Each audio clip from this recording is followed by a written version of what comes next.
Captain's log, stardate 57931.4. The crew is restless. After spending too many months piecing our ship back together, we're finally about to venture out on a new mission. And the crew isn't letting this unprecedented ion storm slow them down. They're ready for something different. I know I am. Perhaps more than any of them. Fortunately, nothing ever stays the same. It's entropy, the nature of the universe. Change is inevitable. And while entropy says order gives way to chaos, in this case, change is good.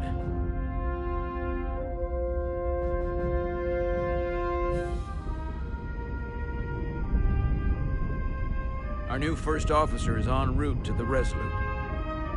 Jara Rydek. I know she'll bring a welcome dose of new blood to the crew.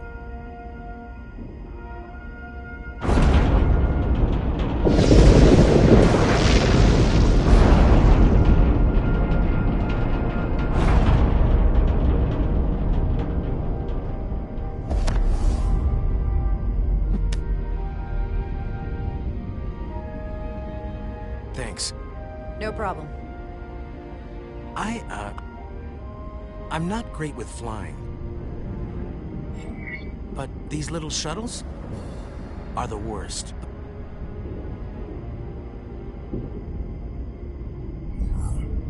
Stick around in Starfleet and you'll be sure to see worse than this. I have. And you're here to talk about it. In the flesh. That's good.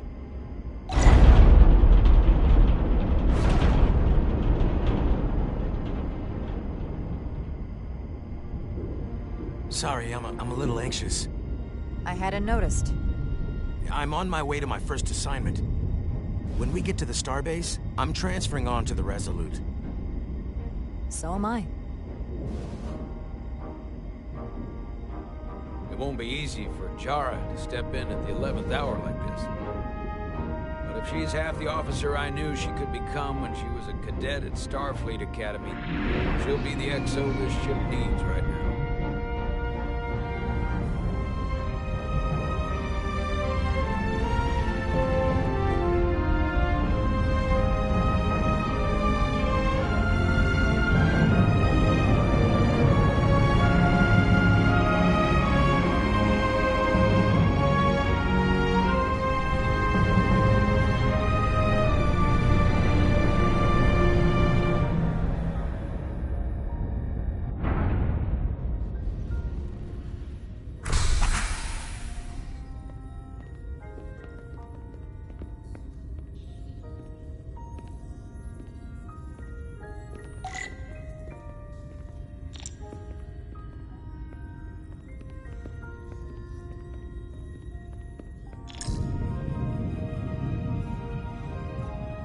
A starbase on the very edge of Federation space.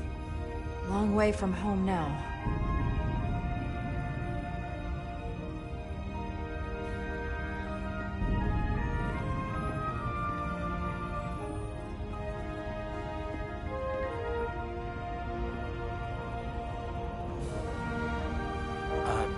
Commander? I'm not usually such a nervous wreck, by the way. I actually did well at the Academy. Oh yeah? Maybe you've heard of the Torvalin test? Sounds familiar. It's a tactical simulator that makes the Kobayashi Maru look like a picnic on Pintaris 5. Anyway, I finished in the top 20. Not just in my class. I mean, all time. In the history of the Academy. So, there's that.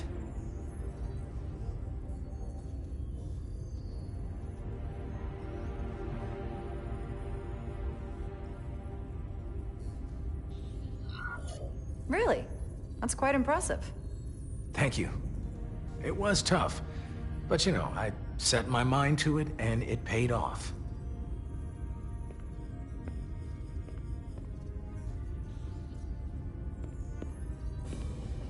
Please place your hand here. Hold it there for a few seconds.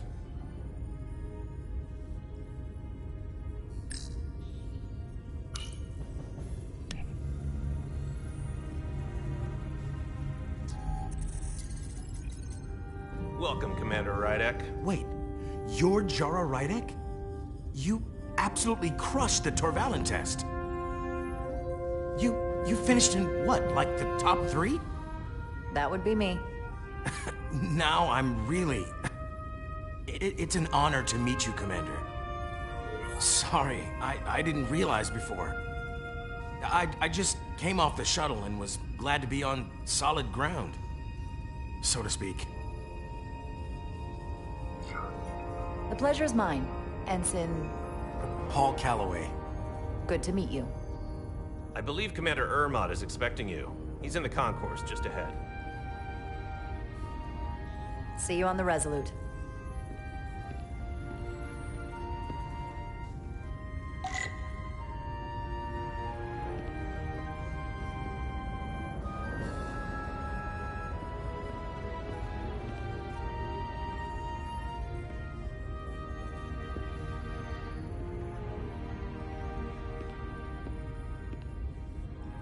Good day, Commander.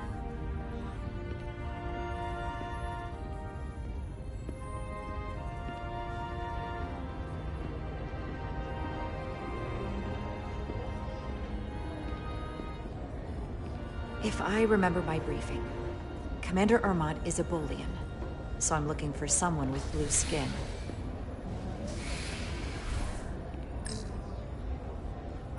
Are you all right? Yeah, I'm just... Well, I'm not sure where my departure dock is. The Resolute's gonna leave without me. Look here. The Resolute is leaving from this dock. Oh, you're right. Nerves must be getting to me.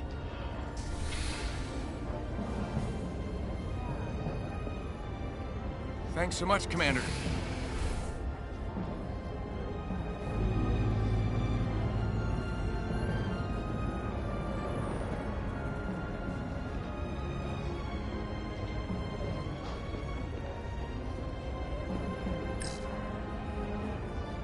Excuse me, have you seen a Bolian around here? Yes, sir.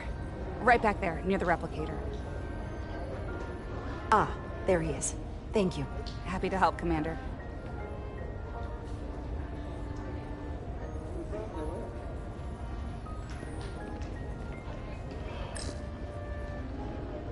Starbase 128 has 4 docks.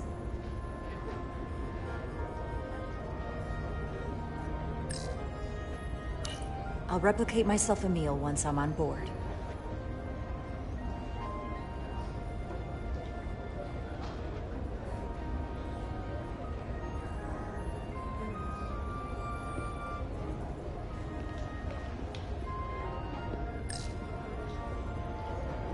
Not until I find Commander Ermot.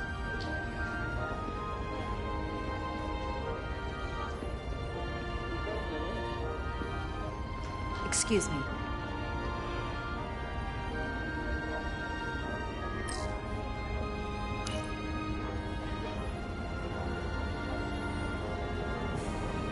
Welcome to the edge of the galaxy, Commander Rydek.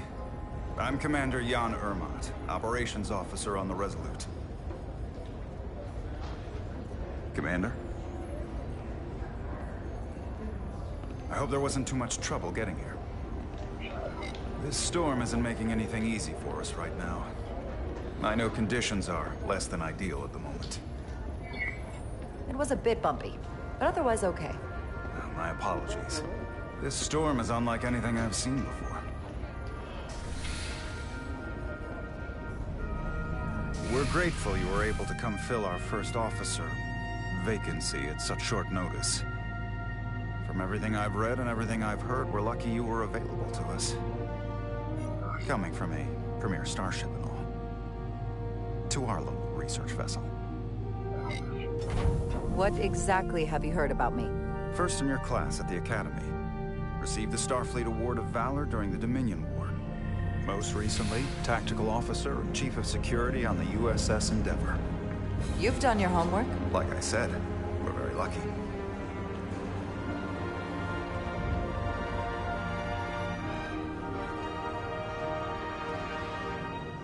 The USS Resurgence. She may not look like much compared to the bigger ships, but as far as science vessels go, she can more than hold her own. And she doesn't look so bad considering 6 months ago she was nearly cracked in half, venting plasma, fighting for her life. It was an accident? The equipment malfunctioned. An accident suggests fault, but no one's to blame. It was a planned test, but the warp core was pushed beyond its limits. It destabilized the dilithium, there was a runaway reaction, and the warp bubble deformed. We thought we could reach a higher resonant frequency, but it was more than she could handle. Cost us our first officer and 22 of our crew.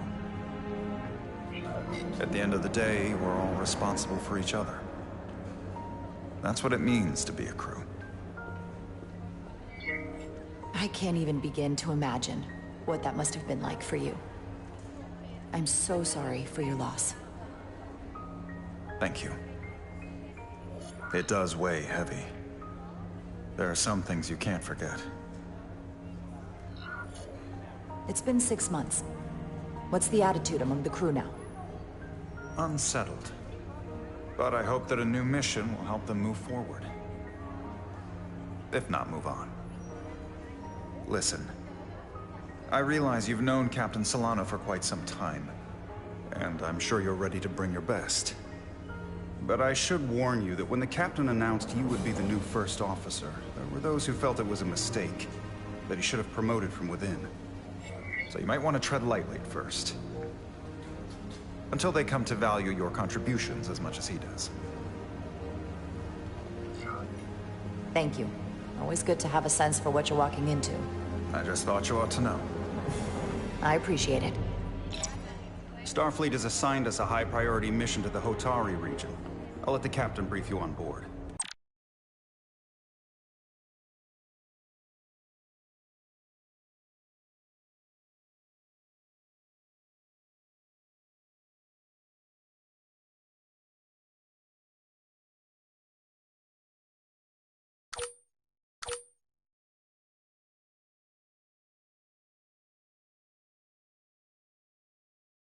I know he's eager to see you. Will we be mission ready in time? We have every intention. The crew has been working around the clock to get the ship ready. There's still so much to do.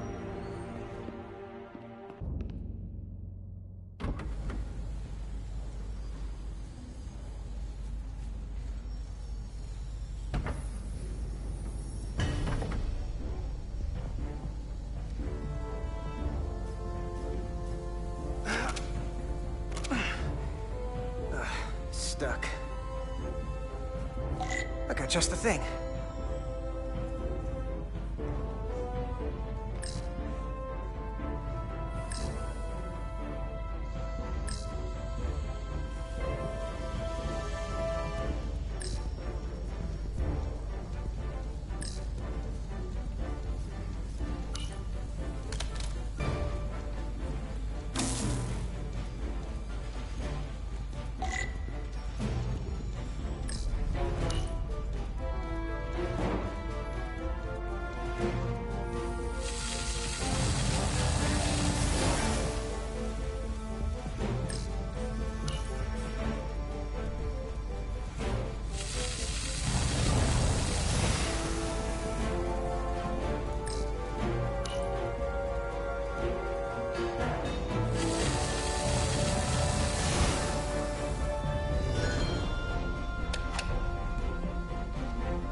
Is that.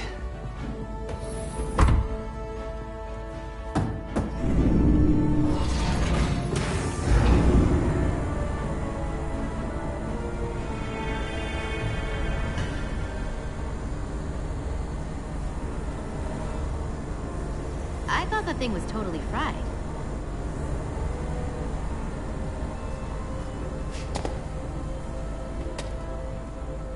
Nice work, Carter. Nothing to it, Millie. And not a moment too soon. The boss wants us down in engineering. Like, now.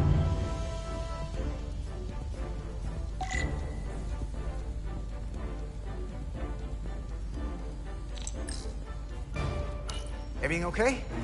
I dropped a non-ferrous connector between the coils. Gonna have to remove a few of them to find it, and then... Whew, then another hour of recalibrating. Ouch. I'll leave you to it.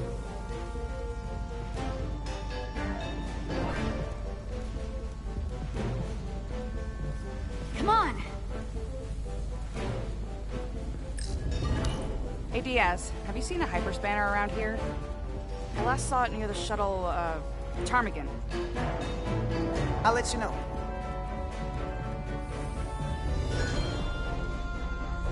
Carter Diaz!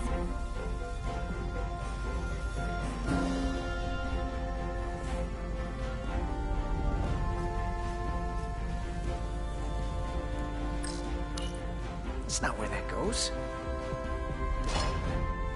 Maybe we can figure out where you're supposed to be.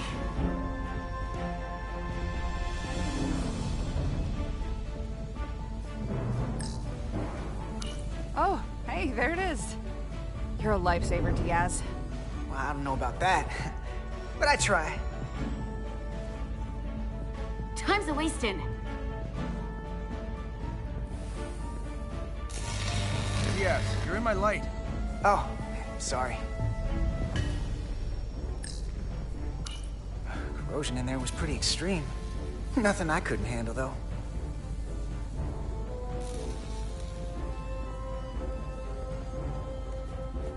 Hey, Diaz, can you give us some help with the transporter? What's the problem? We need to test this cargo transporter. I've never been that great with the signal plotting. I got it. No problem.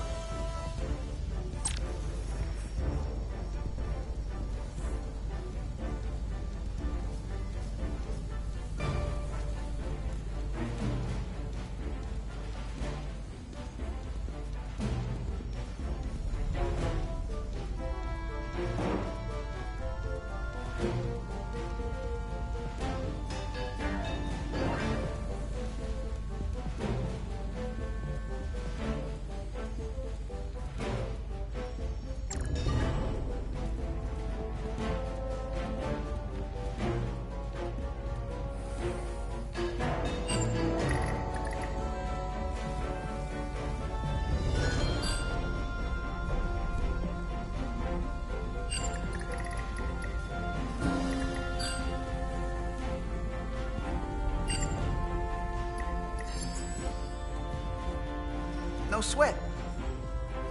Whoa, whoa, hey, buddy, get off the pad!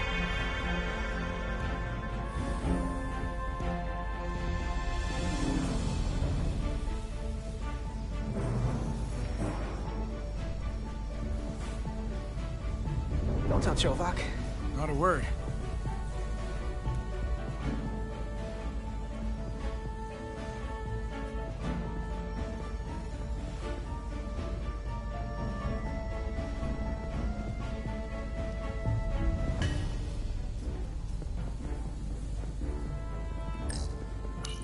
Place for everything, and everything in its place.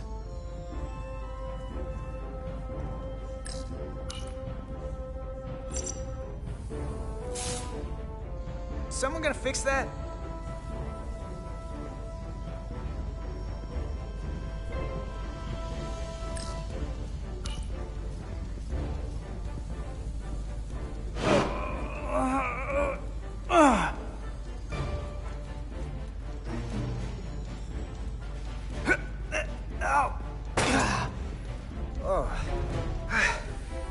Oh, these are heavier than they look. Makes more sense than zero-G. You're welcome.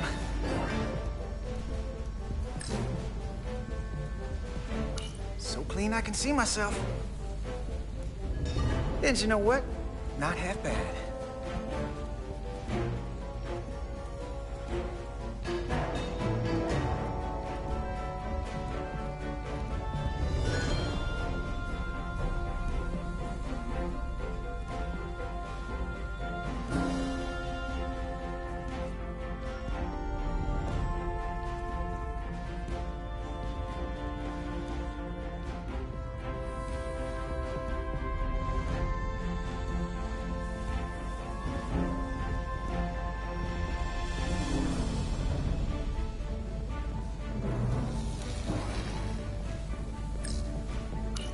storm looks pretty bad. Just another reason why we need to get this ship ready.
Don't let LT catch you blocking the corridors like this. We'll clear it up once we finish the delicate work. Good looking out, though.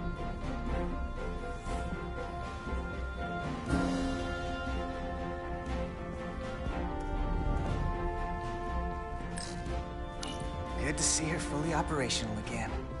And if she breaks, we'll just fix her.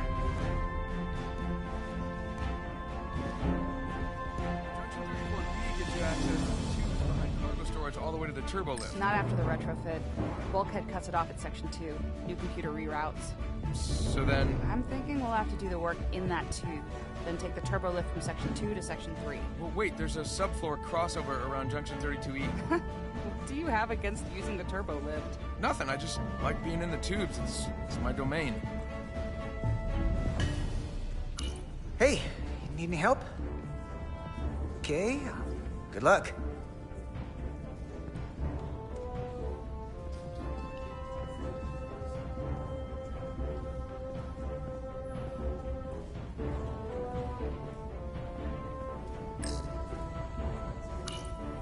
I don't need anything from utilities.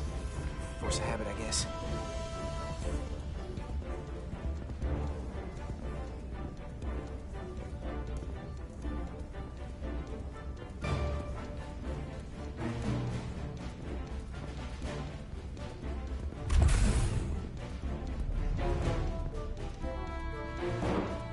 Engineering.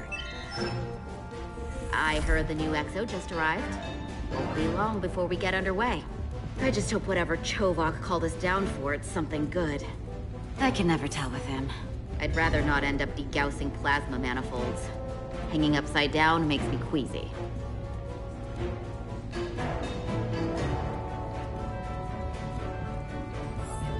You and me working together, we can tackle anything he throws at us. Your optimism is positively contagious.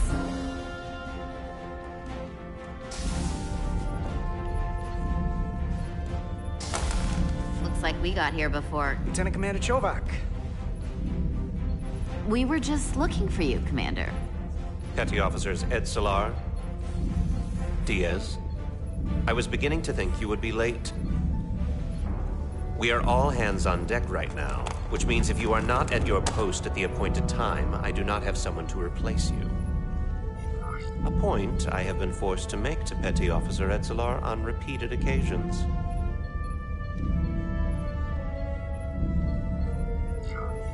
Apologies for the delay, Commander. I do not want your apologies. Simply see to it that it does not happen again. So, I don't suppose you wanted us down here to check in before we go off duty? Equip yourselves in EV suits to work on the exterior of the hull. I need you to tune the structural integrity field for optimal performance. The subspace distortions and ionic interference we are experiencing are preventing the proper calibration. But this ship must be ready to depart shortly, despite the storm. The precise nature of these disturbances are not fully understood. But many systems have been affected by the wide band of emissive activity.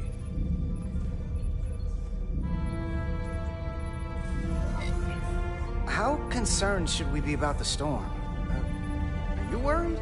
Vulcans do not worry. We calculate the variables and take appropriate precautions to mitigate the risk.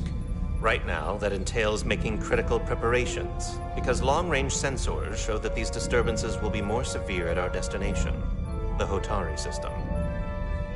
You have your orders. Do not delay. Yes, Commander Roger that. Chovak. All hands on deck. Oh, what's that? All hands on deck. That's what Chovak said. You know what that means? It means this ship isn't ready to go out, and the brass know it. So they're throwing every warm body at it. And they're going to leave on schedule. Consequences be damned.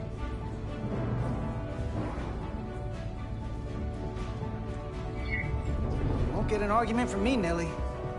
Sure seems like everyone's still scrambling. And I get it. When has a relaunch ever gone off without a hitch? But this isn't just any old refit or any old relaunch. Oh, whoa. Excuse me. A lot of new faces coming on board. It's gotta be tough coming as a replacement. That's for sure.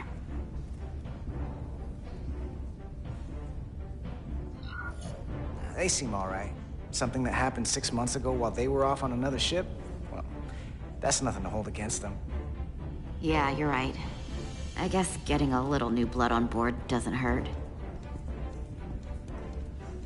Hold on. Now there's an old face I didn't expect to see again. Hey, Miranda! You weren't gonna leave without me, were you? Miranda, you're here? We thought you were staying on the Adirondack. Transfer came in at the last minute, so I figured I'd slum it on this bucket of bolts. Looks like you got her back together pretty nicely. I wasn't sure what to expect. I'm gonna take the high road here, pretend you didn't say that, and welcome you aboard. He's a better diplomat than I am. He still owes me a bottle of Saurian brandy. Don't think I forgot. Oh yeah, it's coming back to me now. Maybe Carter can rustle up that bottle and we can give you a proper welcome. As soon as we wrap up this quick little spacewalk.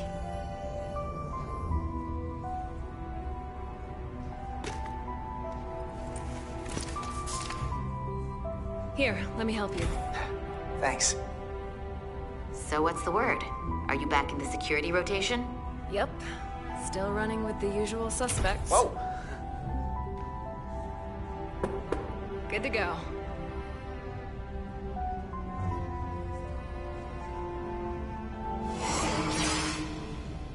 See you on the other side. Activating magnetic souls.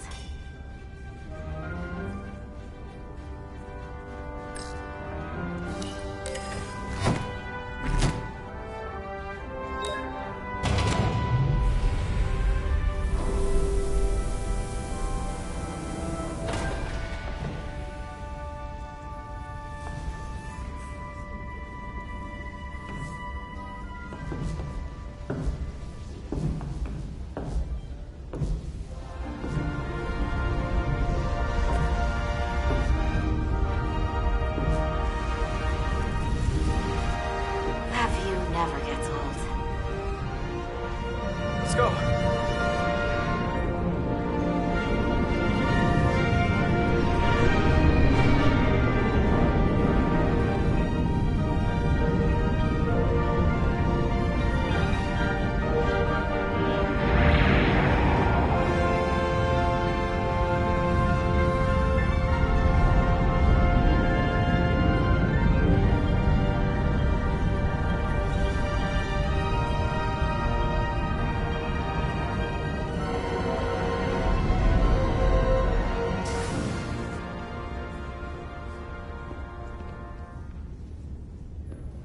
Captain Solano should be here momentarily.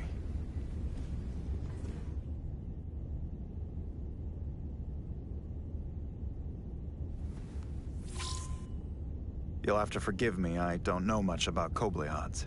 But my understanding is you need a steady supply of duridium to keep your cell structure stabilized, or bad things start to happen. And we have plenty of duridium in sickbay, so there's no risk of running out. Thank you. Feel free to make yourself at home. And help yourself to whatever you like from the replicator.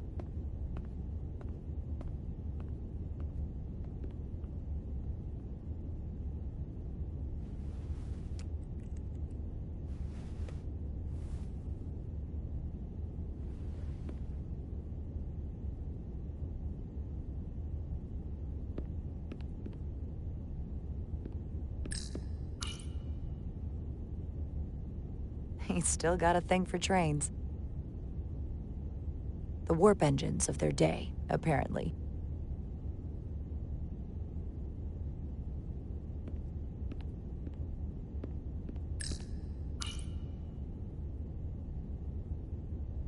I can't believe he keeps this around. Don't even know where mine is.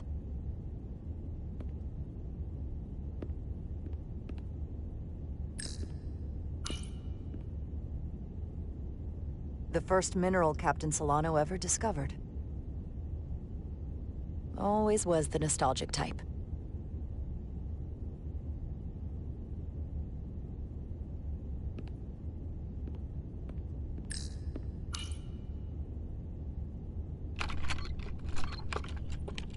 Can't wait to plot a course myself.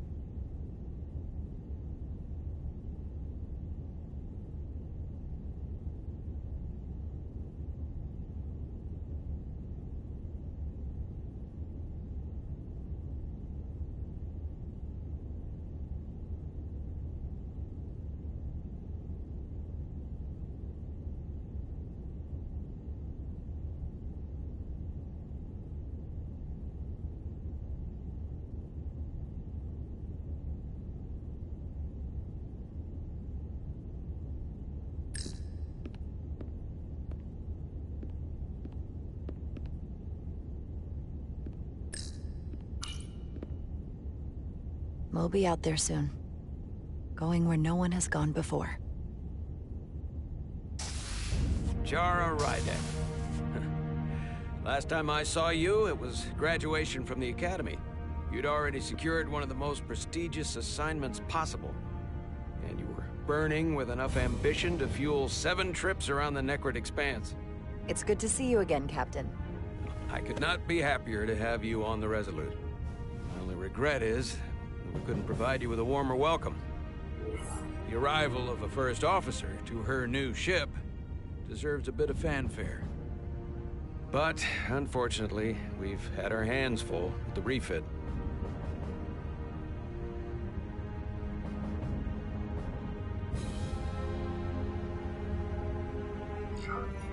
That would be totally unnecessary. I don't need any pomp and circumstance. You've been here all of 5 minutes, and already you're trying to make us more efficient.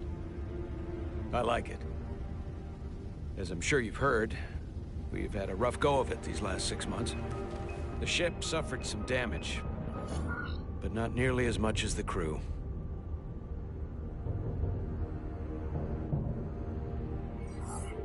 I assume you mean the accident. That's right. The tragic accident, really. We were on the verge of a major scientific breakthrough. A quantum leap forward in warp core technology. 10,000 teradynes per second. The ability to travel at a sustained rate of speed longer and faster than we ever dreamed. What would have been the crowning achievement of my career. Right there, within our grasp. Until it all went so horribly wrong. We pushed her too hard, and a warp core malfunction overloaded the system, creating a pressure gradient way beyond what the ship can handle. It was heartbreaking. We lost some of our best people. As captain, I have to take full responsibility. It was my decision to make, and I have to live with the consequences. You're being too hard on yourself. It wasn't your fault. It's not a question of blame. It's about responsibility. No matter what the circumstances. In my defense, I will say, I might have avoided the whole ordeal if my senior staff had been willing to trust me. There was a lot of pushback from my former XO, and I think that cost me his confidence. I don't want you to pull any punches. Certainly not on my account. But once we decide on a course of action, I need everyone to fully commit to the mission. Anything short of that just won't work. And that's when things start to go sideways.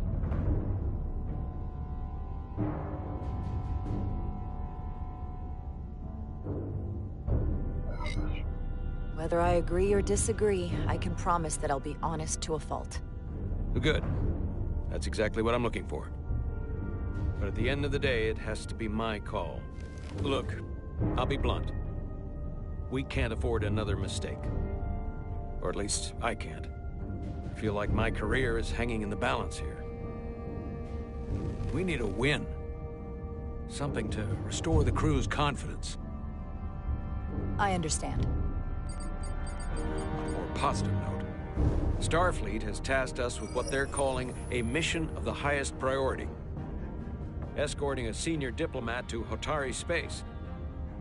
Two previously peaceful and otherwise non-aggressive civilizations now find themselves on the brink of all-out war. So it's a peacekeeping mission. I see it as a golden opportunity to not only prove what the Resolute and her crew are truly capable of, but also a mission for which we're uniquely qualified. This ionic storm. Our long-range sensors suggest it's several orders of magnitude stronger than anything on record. A total anomaly like nothing we've seen before. And you'll never guess where it leads. Hotari. Exactly. Very nearly in the precise location where we're headed. Where I imagine the interference will be exponentially greater. But the diplomat will brief us on the details of the rendezvous.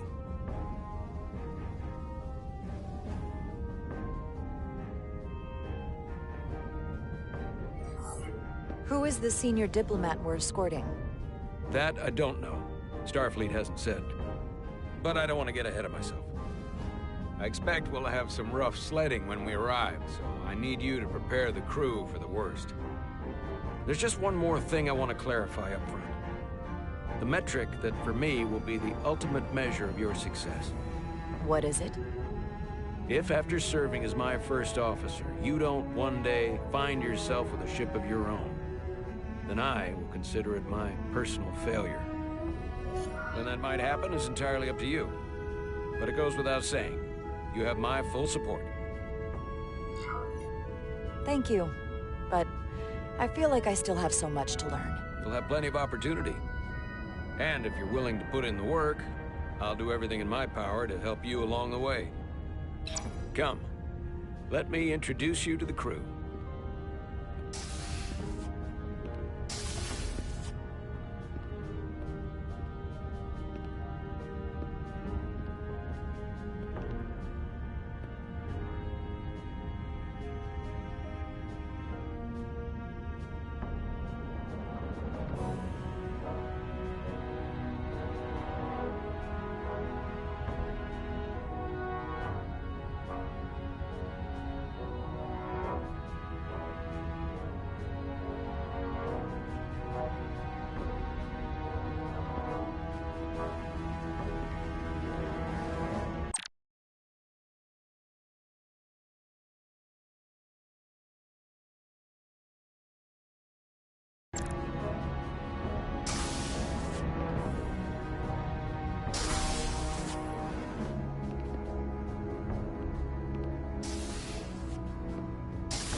Everyone, if I could have your attention for a moment. I'd like to introduce Commander Jara Rydek, our new first officer. Some quick introductions. This is Lieutenant Handar, our helmsman, one of the best in the business. One of? Well, what he lacks in humility, he more than makes up for in ability. A pleasure to meet you, Commander. Likewise. Next, we have Commander Westbrook, our Chief Science Officer. I've come to rely on his expert counsel on a regular basis. Pleasure. Commander Rydek, it is such an honor to meet you. This is our tactical officer, Lieutenant Bedrosian. He's been looking forward to meeting you for about as long as I can remember. I've been following your career for quite some time. And I look forward to learning as much as I can from you.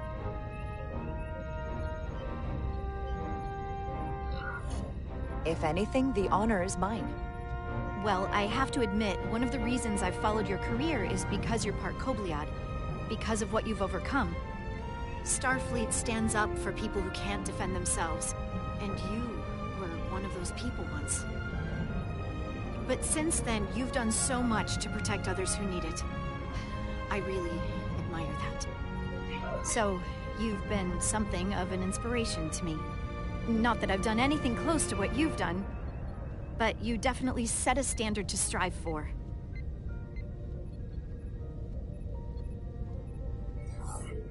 I don't know what to say. That's incredibly flattering, thank you. I hope someday I can follow in your footsteps. I'm sure you will. And then, of course, you've already met Commander Ermont.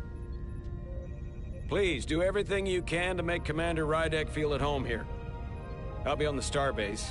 I have an urgent meeting with the starbase commander to get our authorization to get underway. If they drag their feet any longer, we won't make our rendezvous.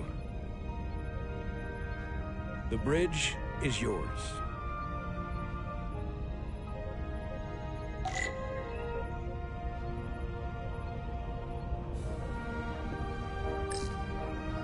Operations. Staffing, supplies. There's a lot to keep track of on a starship. Good thing we have Commander Ermont.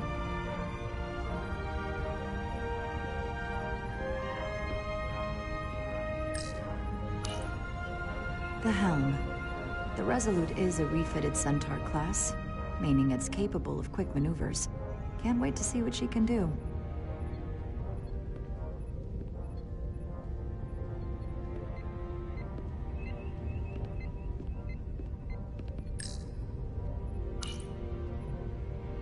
Impressive range of view.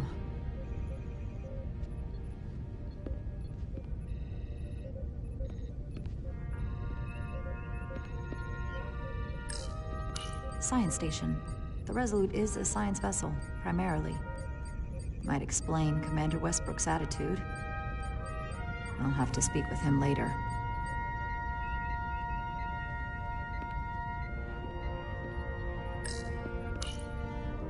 So many decks. Full of crew that are now my responsibility.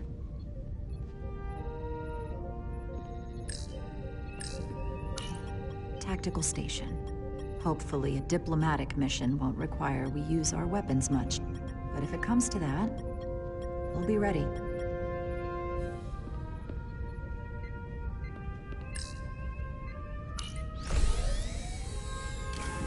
Tactical holodais. Just like they've got on the Excelsior.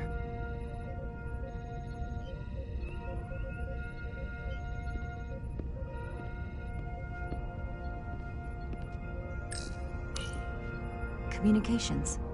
Keeps us in contact internally and with other vessels.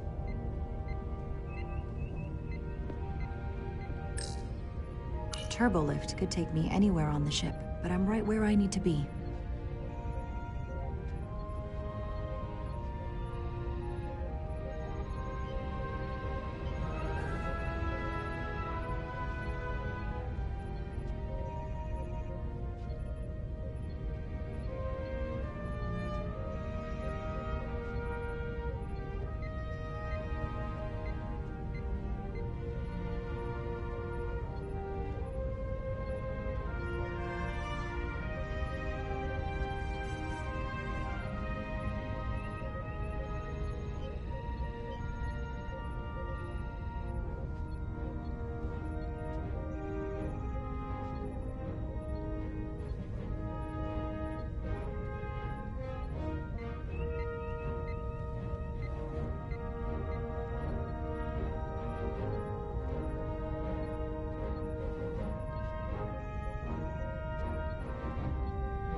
The first officer seat. My seat. Right now, though, I need to fill in for Captain Solano.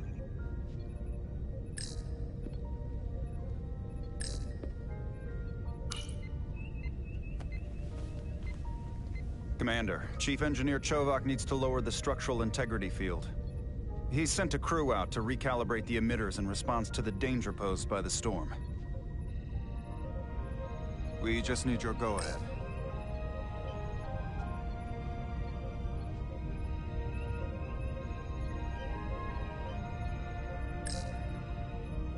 Permission granted. Lowering structural integrity field, now. Entering maintenance mode. Condition blue.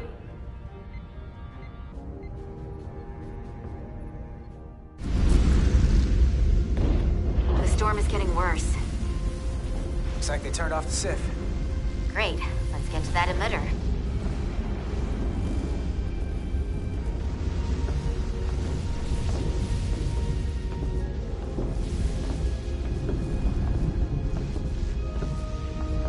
Every time we're out here, I half expect to see her in pieces again.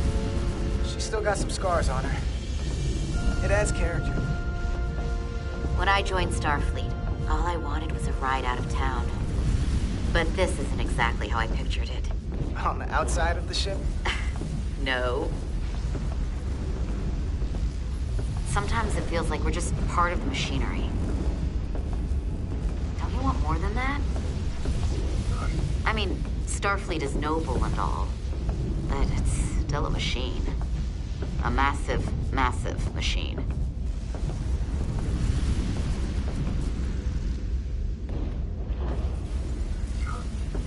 I am more than that. And so are you. You wanted to get away. I enlisted because I didn't want to wait years just to get out and see the galaxy. I wanted to go somewhere. See new worlds. Look up at a sky no one's ever seen before. Just because I'm cranking a hyperspanner up in a Jeffries tube today doesn't mean that's all I'll ever be.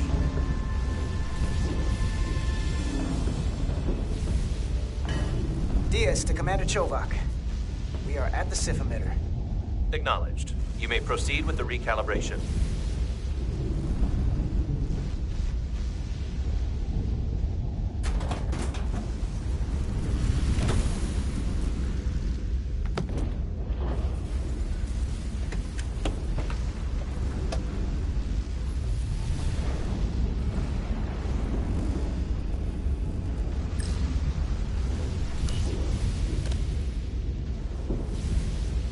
Beginning recalibration.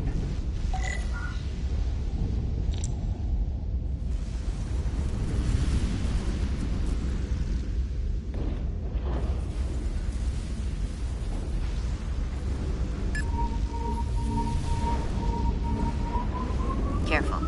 Too much action and harmonics will deflect the alignment.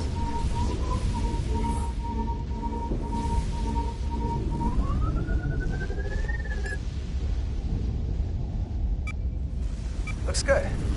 That wasn't so hard.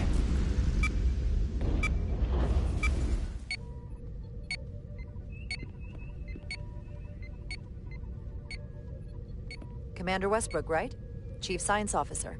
You remembered my name and my rank. Impressive. Yes, I'm the Chief Science Officer, and I have the dubious honor of being the most senior officer on this bridge. I know this ship inside and out. Better than just about anyone. Well, I'm so glad you said that. Now I know exactly who to turn to when I have questions. Questions are more Commander Ermot's territory. Captain Solano primarily relies on my knowledge and expertise when he needs answers. I'm curious, though. A Kobliad, or half in your case, is an odd choice for First Officer, given your vulnerable condition and all. But if, as an example, we found ourselves in a hostile situation, and you were suddenly incapacitated because you needed an infusion, what would happen then?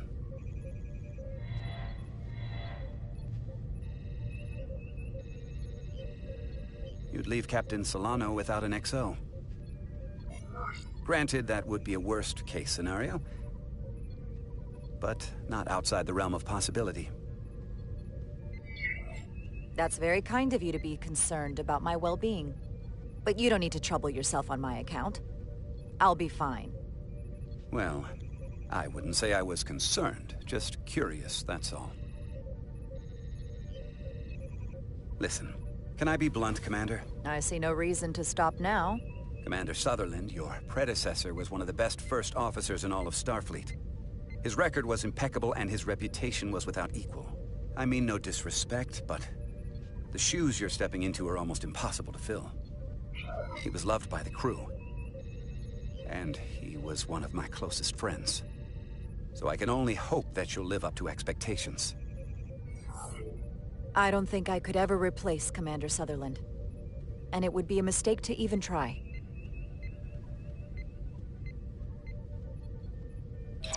Seeing as Captain Solano is on the starbase, let me give you an update on this ion storm we're flying into.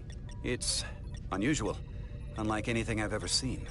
At the moment, I can't tell you if the Resolute will shrug it off or if we're putting ourselves at risk.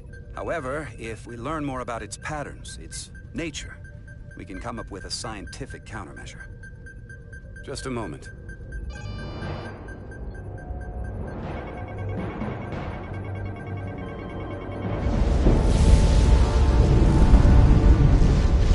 We've got a massive energy wave inbound. On screen.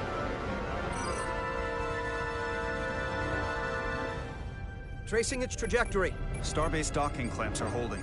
The storm's emissions are fluctuating, coming in waves. And if my projections are right, we're about to get hit by a wideband burst of ionic energy.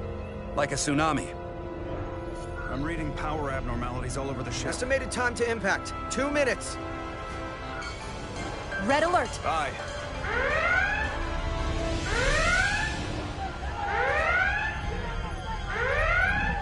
Evacuating main gangway and retracting. Putting sensor visualization on screen. With the structural integrity field shut down, we can't take a direct hit. Time to impact, 1 minute. Shield systems are severely impacted. We have limited protection. I need every available solution. What are our options? We can weaken the impact of the storm with a deflector pulse. There's a better way. I'm sending all auxiliary power to the deflector dish. Send the aux power to the shields. We can't reactivate the entire shield bubble, but it's a directional threat. So we can orient all we have towards the wave. You have to believe me. We only get one shot at this. We can't afford to get it wrong. That's right, which is why we need to send power to our shields. Bedrosian, get those shields up. Rerouting power to shields. Stand by. I need a heading. We've only got one shot. Understood. On my command.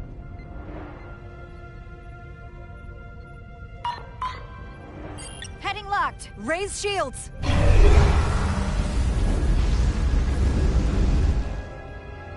This is it! All hands, brace for impact.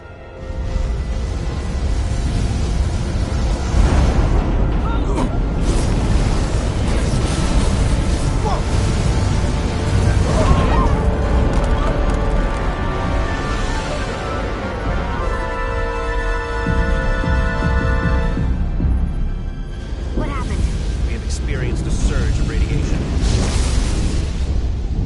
Oh, you don't say. This radiation supercharged the plasma, forcing it to backflush through the system and creating a dangerous imbalance. Can you blow out every primary system on the ship? Just tell us where you need us. I need you to traverse the hull to the access port to recalibrate the port nacelle plasma regulator.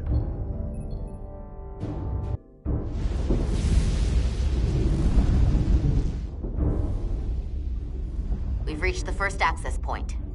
Understood. Do you see the override for the level 1 failsafe circuits?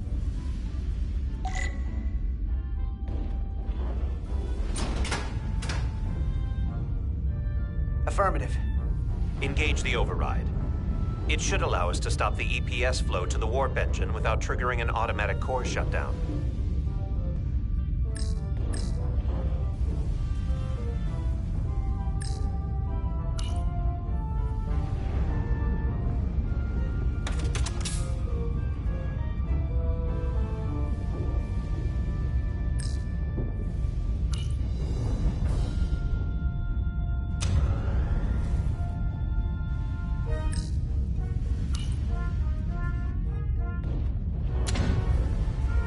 Failsafe override engaged.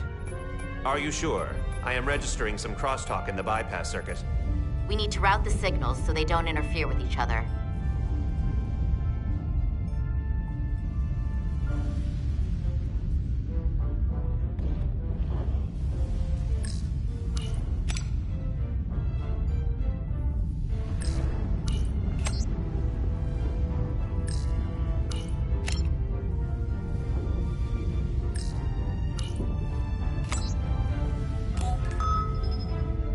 Diaz to Resolute. The failsafes are temporarily disabled. Moving on to the EPS regulator. Heads up, Carter. What is that? One of the discharges coalesced. It's coming right toward us. I'm gonna try to disrupt it with my phaser.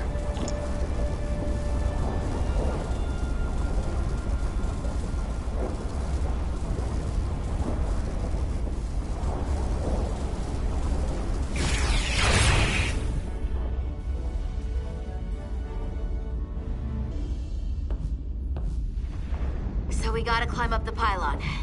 Not that there's really an up, but, you know.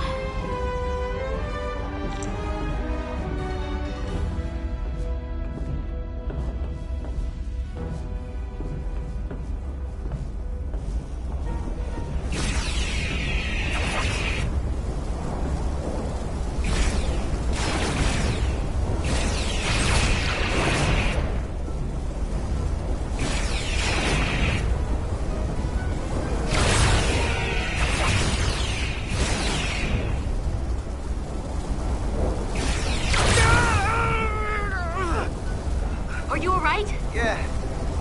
So took most of it. Just snuck up on me. Net damage to the suit. Energy dampening is down to 70%.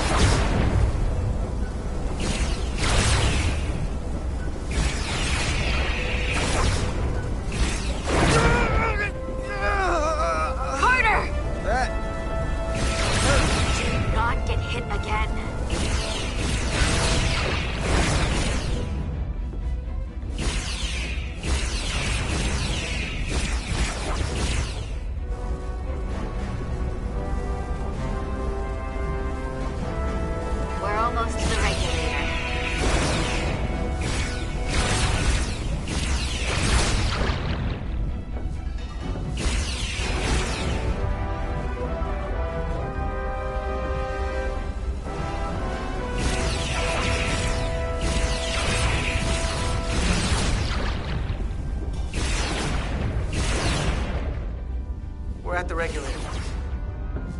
Opening the access panel. I am now halting the EPS flow to the port nacelle. We have little time before it causes an overload in the engine. You must work efficiently.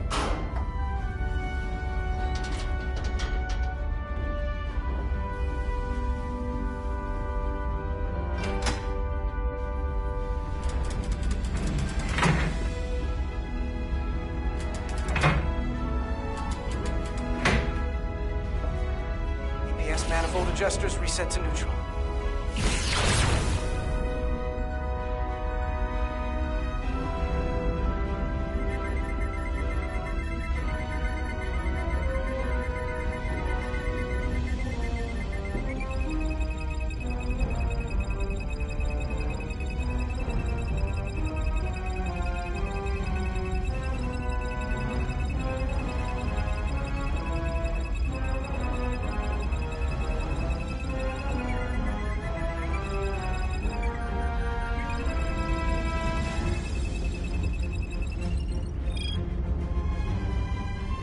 EPS lines to the port warp engine are back in balance. Almost done. Once I cycle the manifold nozzles, Chovak.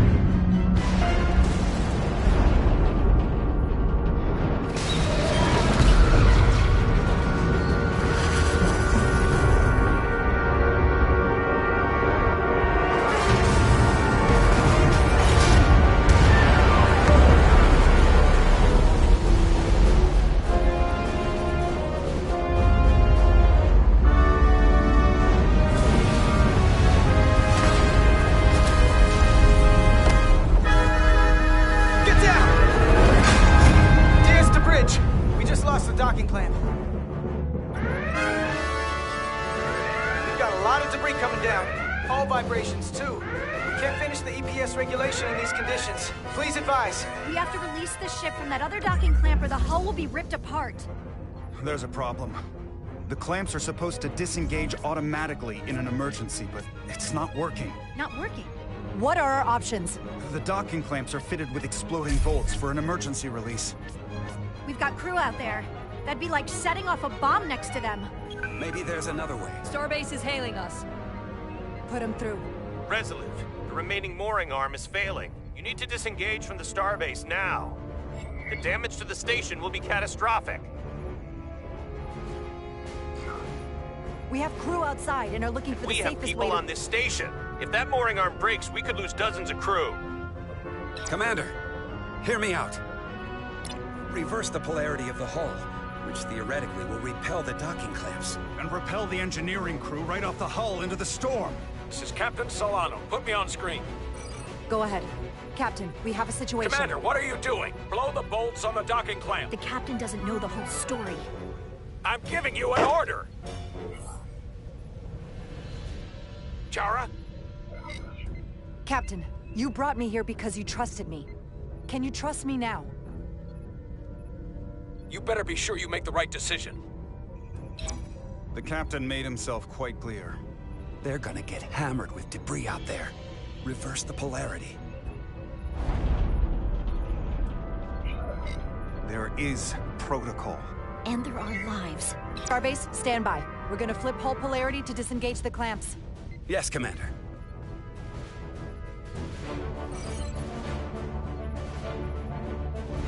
Repair crew, this is Acting Captain Jara Rydek.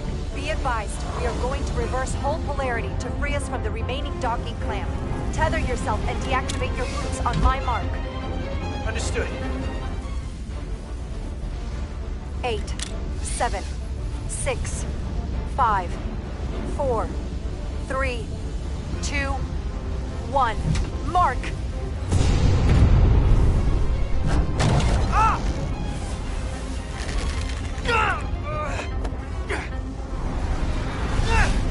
Grab my hand!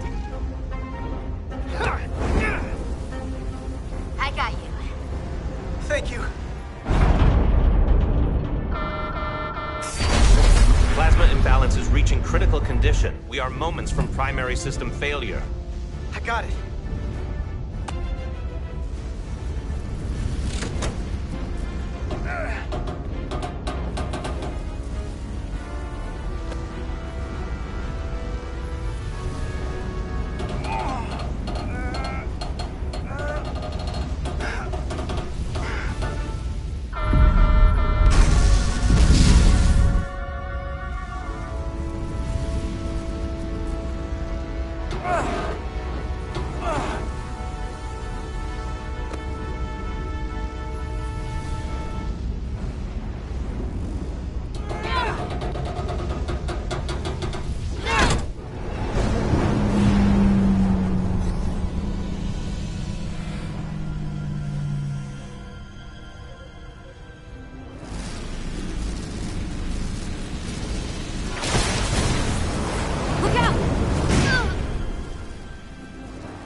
Hurt and unconscious. I'm gonna have to tow her back to the airlock. Mr. Diaz, the situation has changed, and you are at risk of triggering a substantial electromagnetic arc if you approach the main hull the way you came. But Commander, the way we came is the nearest airlock. There is an auxiliary hatch near you on the far end of the pylon. You must bring Miss Edsolar there to access the interior. Roger that. Going there now.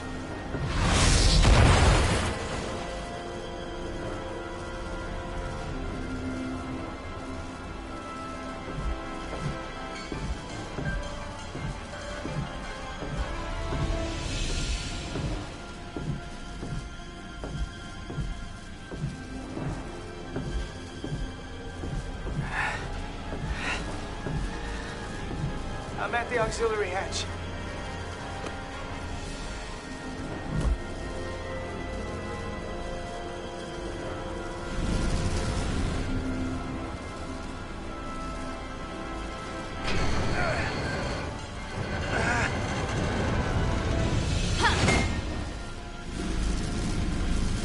go first. What? Let me save your neck this time. No time to fight me on this.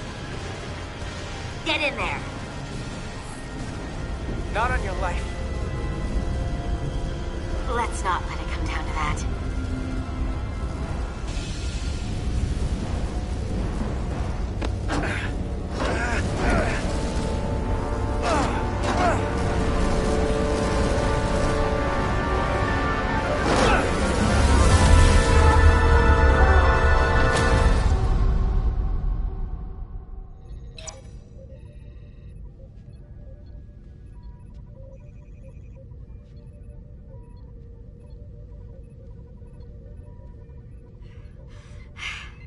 We made it.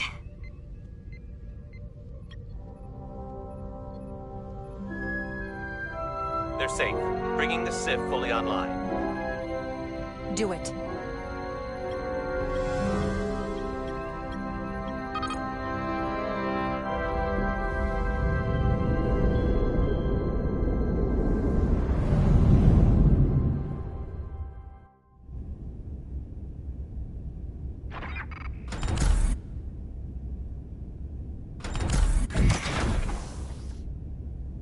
Nilly. I'm good. Help me with him.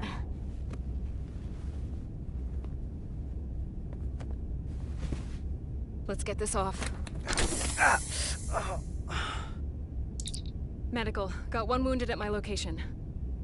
Carter. You don't look so good.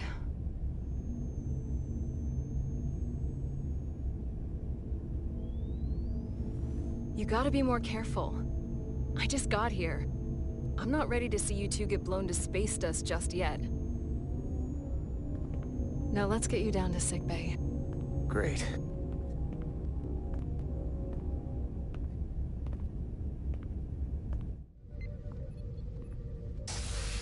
Status report. The repair crew made it inside. EPS flow is back to nominal levels. The SIF is back up. How does this affect mission readiness, Mr. Ermot? Releasing the docking clamps using hull polarity minimized damage to the Resolute. We'll have some last-minute repairs to make, but if we reapportion some of the staff, we can make our departure on time. As of now, however, we are successfully moored to the station. Good to hear. Send updates to my ready room. Commander Rydek, with me.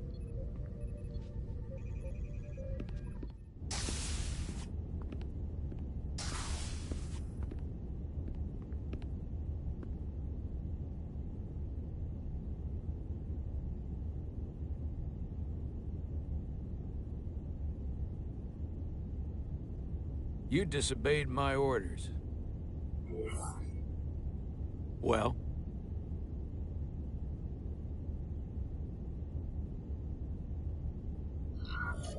Respectfully, Captain, I made the right choice given the information I had. You disobeyed my orders!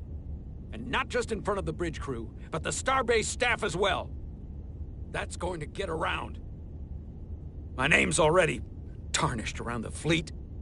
But what is it going to do to my credibility on this ship? From the top to the bottom. Bridge to lower decks. Captain, I told you I'd be honest, so here it is. Maybe I shouldn't have disobeyed a direct order, but you were wrong. You weren't on board, and you didn't have all the information. So I made the right decision for the ship. If you're worried about your credibility, put your ego aside and trust your crew. Trust me. You might have won some fans on the bridge with that stunt, but not everyone. Lieutenant Commander Chovak has already bent my ear. I'm sure he doesn't take it personally. He'll get over it in time. Mr. Chovak is more complicated than he would want to admit. I guess we all are. And if I'm being honest, I'm not sure what I would have done in the moment either. You never really know if you weren't in those shoes. So, let's just boil it down to you did what you had to. That'll have to be good enough for me. Thank you for understanding, sir. I'm sure no one knows the burden of command as well as you do. I'm sure you will, someday. Despite it all, we got our final Starfleet clearance to depart. So if you'll fetch Mr. Ermot, we'll knock out the final details of any outstanding repairs, and we'll set out for Hotari. Yes, sir.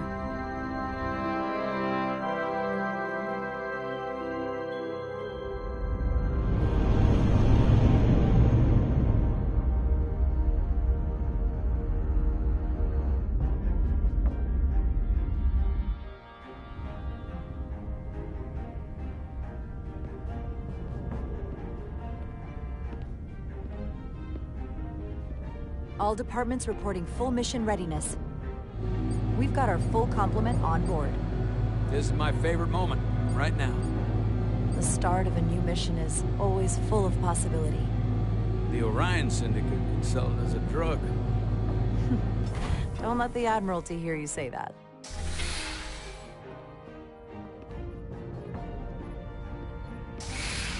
Captain on the bridge. Sit. Sit, everyone. You all know, I'm not big on speeches. We're embarking on the first mission since our refit. Let's make it a good one. Disengage docking clamps.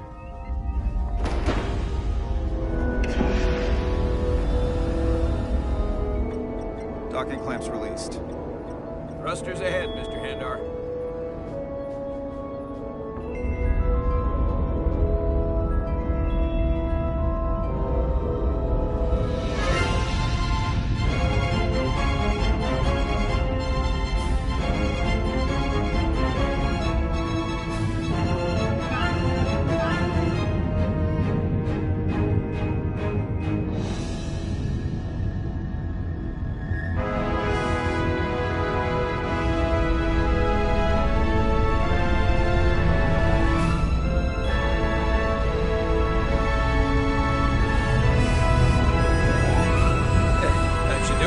Set a course for the Hotari system. Prepare to go to Warp 8.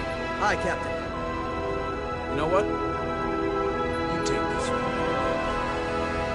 Me?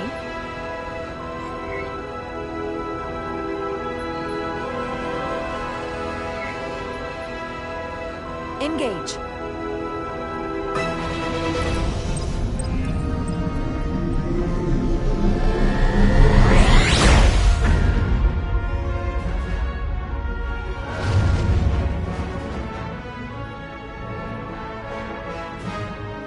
Simple, but effective.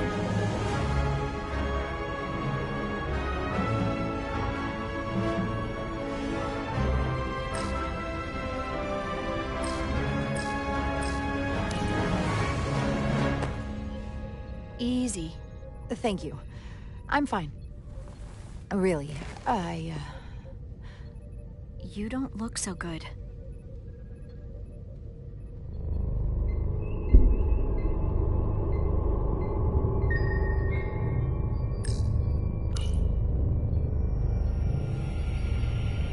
I have to get to sickbay. Go.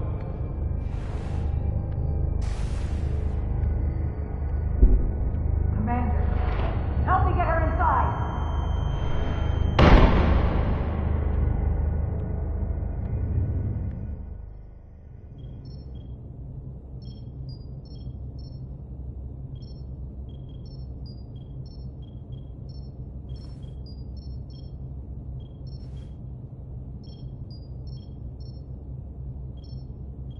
Well, that was quite a scare. A few minutes more and it would have been one of the shortest tenures on record for a first officer. Is that the engineer that was out on the hull? That storm did a real number on him, but he'll live. Just needs rest. You should worry about yourself. Your deridium levels got dangerously low and destabilized your cell structure. This is definitely one of the more memorable first days I can think of. My name is Dr. Aram Duval, Chief Medical Officer. To be honest, I've never met a Kobliad before. You're... rare. I know. I was going to say special. Your people's numbers have dwindled, despite the Federation's efforts to find a more readily available alternative to the deridium you need to survive. Yet you joined Starfleet, and managed to thrive. I imagine the responsibility must be overwhelming. Maybe even a burden at times.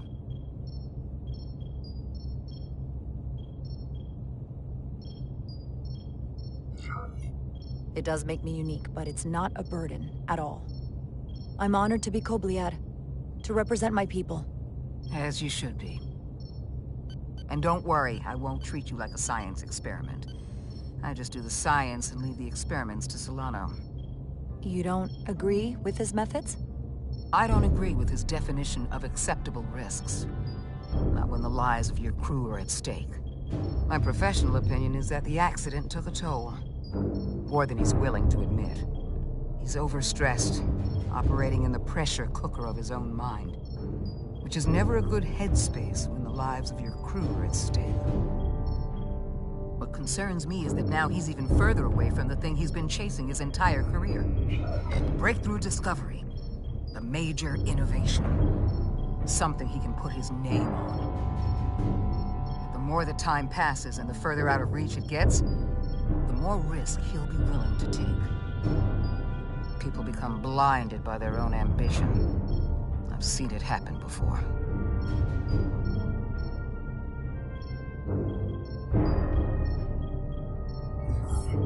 I think after what happened, Captain Solano's learned his lesson. And whatever ambition he once had is on hold for a while. He may say that, but we'll see what happens. And I have to give you credit for what happened on the bridge. It took guts to defy a direct order. Huh. I guess word travels fast around here. It's a small ship, and everyone's curious about the new XO. Fortunately, your cell structure's almost completely stabilized. And I'll spare us both the lecture, but I do feel it's my responsibility to remind you, without regular infusions of Duridium, you will not live. It's as simple as that. Understood. Then, my work here is done.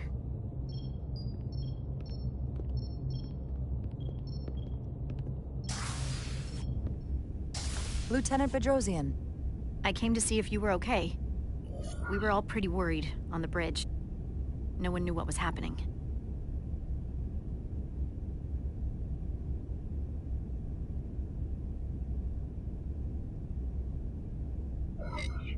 I don't want anyone to worry. This is just part of who I am. It doesn't define me. Of course. I completely understand. And I would probably feel the same way if I were you. You trusted me earlier with the shields, and I appreciated that. I want you to know that I have your back. Thank you.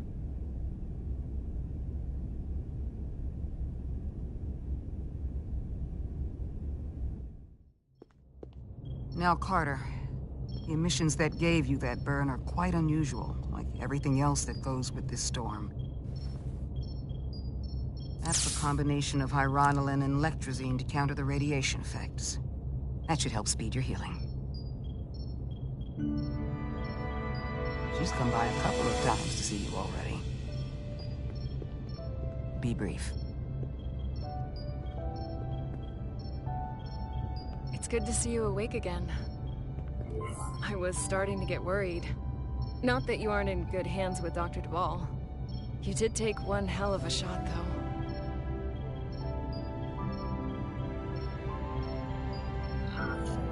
I hear you've been checking in on me. Thanks for that. One of the benefits of working a security rotation. Lots of opportunities to walk by sickbay and stop in. Millie was looking in on you too, by the way. But since it's just us right now, I had a chance to think about this while I was away. And I thought it was important that I just come out and tell you. Instead of tiptoeing around it. Or worse, leaving it unsaid.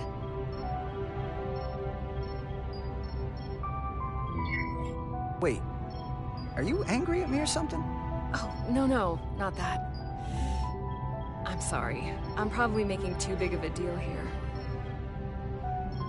What I'm trying to say is, we've been really good friends for a long time. But I got back here and I couldn't ignore it anymore. I want to see if there's more between us than just being friends. Carter?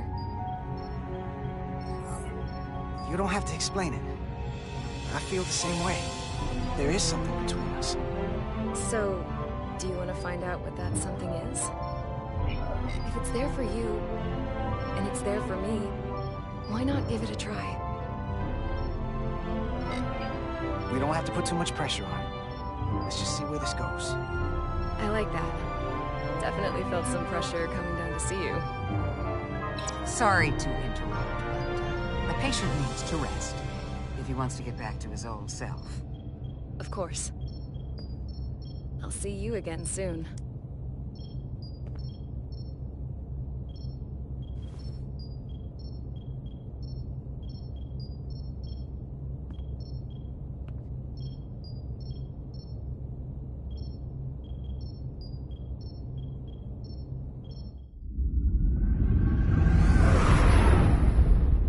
Approaching the rendezvous point outside Atari space.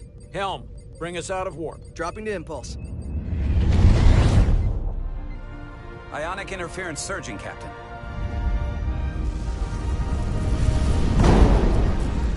Shield integrity holding. We can take it. We are at the correct coordinates to meet the shuttle.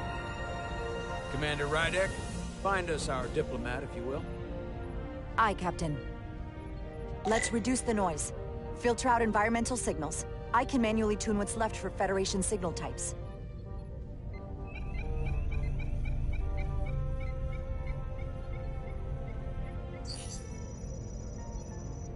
I've located the shuttle. Opening comms. On screen. Shuttle to Resolute. Shuttle to Resolute. Debris field. Lost maneuvering. Losing. I can't get it any clearer. It won't get a transporter lock. It's just not happening. Power up the tractor beam. We'll pull them directly into the docking bay.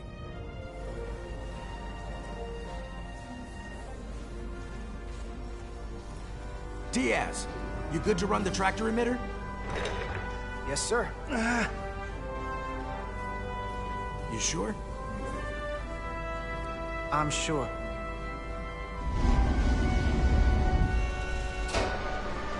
Come on, Diaz. First thing, lock onto the shuttle and stabilize the rotation.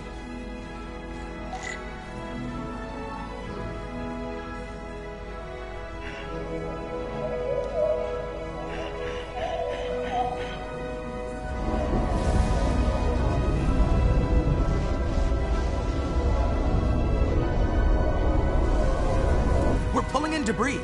I'm on it.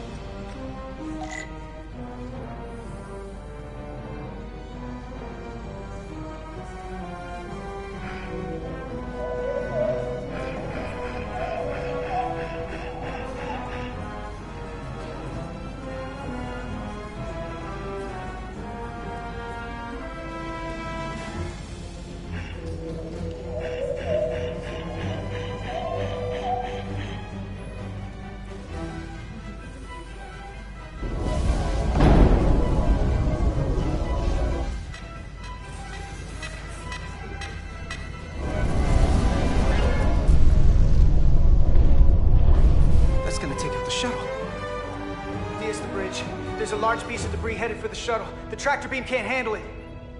Can our shields take it? I believe so. Commander Rydek, plot an intercept course. On it.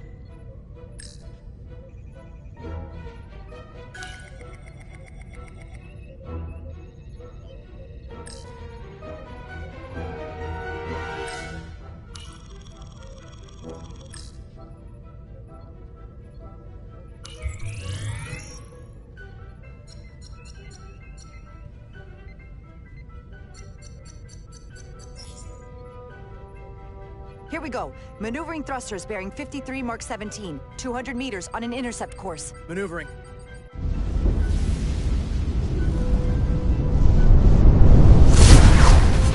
Got it. Whoa! Someone's working hard on the bridge.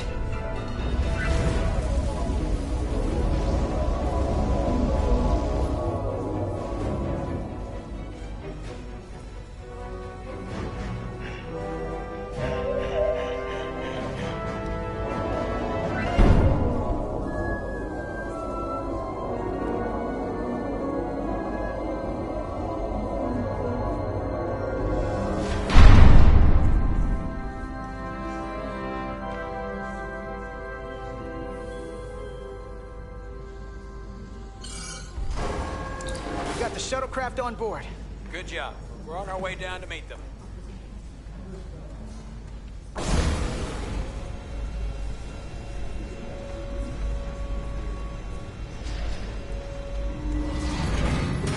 Terra firma, so to speak.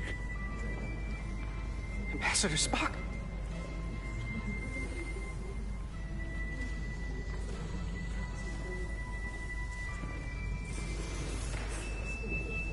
The captain will be right down to meet you, sir. In that case, I will wait for him here.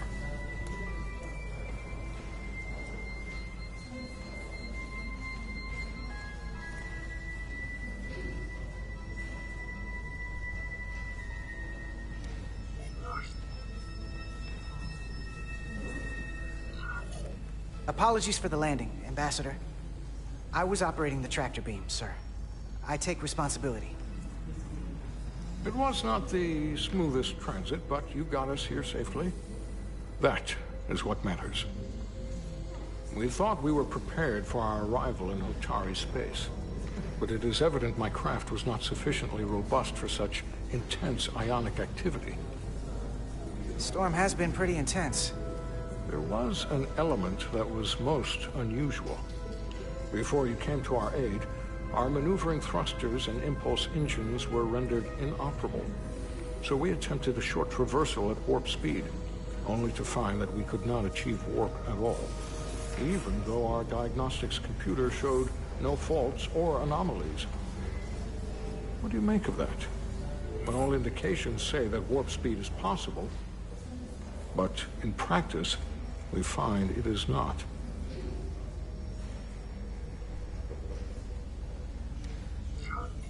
Well, this storm is one of the strangest phenomena we've ever encountered. It's disrupted other systems. Who knows what it might do to a warp drive? Yes, it would seem further investigation is called for. Take readings, run some additional diagnostic checks, and we'll get to the bottom of this. Quite logical. Petty Officer... Carter Diaz. Sir. Thank you. Ambassador Spock. Excuse me. I'm honored to have you aboard. I'd like to get right to it. We're already behind.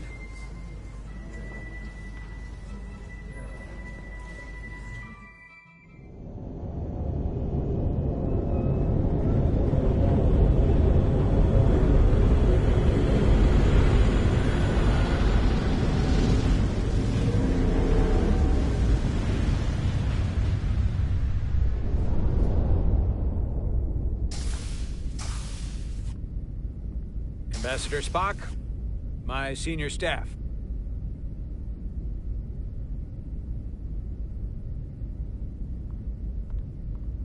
It's not every day that a captain gets to welcome a Starfleet legend aboard. You flatter me, Captain Solano. But legend implies the past tense, whereas I am very much focused on our present circumstances. I didn't mean to suggest you were stuck in the past. You're right, Ambassador. Not the most diplomatic choice of words. Your experience comes from the past. But our present situation calls for it. True enough. We were hoping you could fill us in on the details. We got the basics from Starfleet. Two formerly peaceful neighbors are now on the brink of war. Indeed. And the tension between them grows fiercer by the hour.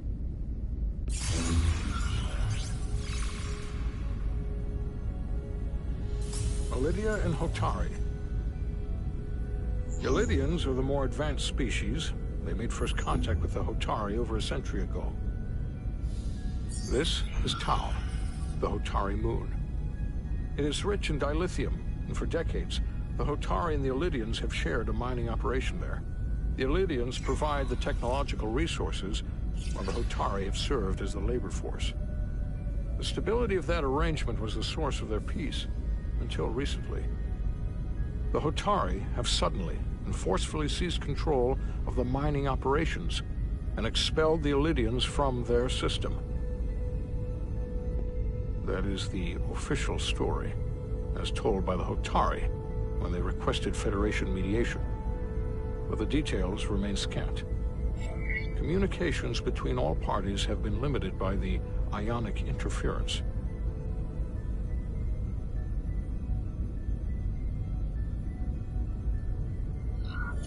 How is it the Hotari were able to turn the tables and take the mines against superior forces, especially after decades in this arrangement? Unclear. The answer to that question may be the key to a new, lasting peace, and one that I hope we can uncover during these negotiations. But it is unlikely the relatively primitive Hotari forces would stand a chance against the Elydian fleet if this escalates to open war.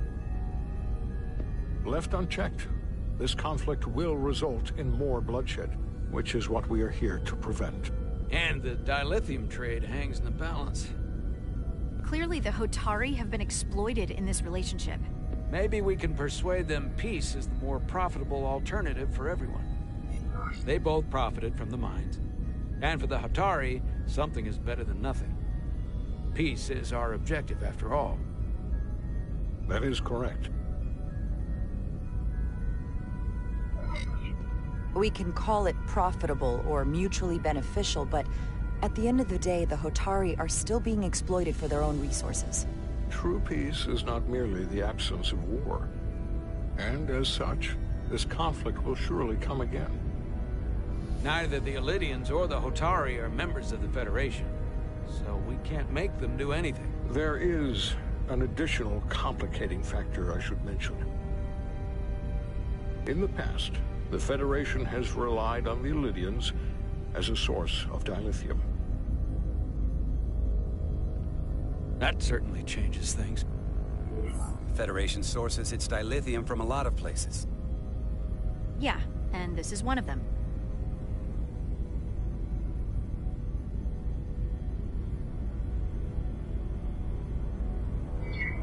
So we've already played a part in this. Unfortunately, that is indeed the case, Commander Rydek. We're morally obligated to make this right. Hold on. Our only obligation is to negotiate the peaceful resolution of this conflict. Given the Federation's involvement in the Elydium dilithium trade, Captain Solano and I must make every effort to appear neutral in these negotiations. What worries me is if this whole thing unravels, and we're at the mercy of the storm at less than full strength. We can't let it come to that. Considering what the Ion Storm has done to our ship, and the Ambassador's shuttle, we have to assume the Elydian fleet has had problems with it as well. This recent surge in the energy disturbance temporarily levels the playing field. Commander Westbrook is correct. The energy anomalies around the Hotari systems have been noted in the past. But they have never been observed on the orders of magnitude we have seen in recent weeks. If it's keeping the two sides talking instead of shooting at each other, that actually helps us negotiate a peace. And we'll take advantage of that as long as it works in our favor. And when it doesn't? All the more reason to learn as much about it as we can while we are here. We do not want to be caught unprepared, should the energy anomaly continue to fluctuate. So I trust we understand our circumstances. We're operating on a strict timetable here, and we're going to be leaving for the negotiations shortly. Commander Westbrook, I want you to leverage our systems to investigate the anomaly from here while we're gone. Aye, Captain. Thank you all. Dismissed. I want to speak to both of you privately.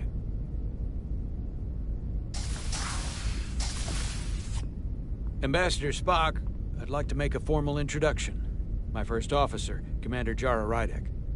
Commander, as you are aware, there are limits to what Captain Solano and I can do in our official capacity as representatives of the Federation.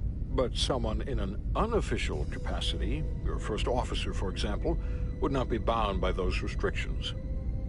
Commander Rydek could ingratiate herself to certain parties behind the scenes, where they may be more candid in revealing information that could lead to a resolution. She certainly goes her own way. Maybe that helps in this case. It would be unconventional, but I'm not opposed to it. I'm honored to be included in the negotiation process. You're not just included, you are instrumental. Well, I hope Commander Rydek will have more luck finding out what really happened than we will through official diplomatic channels. The fate of the negotiations, the interests of the Federation, and the prospect for peace may very well depend on it.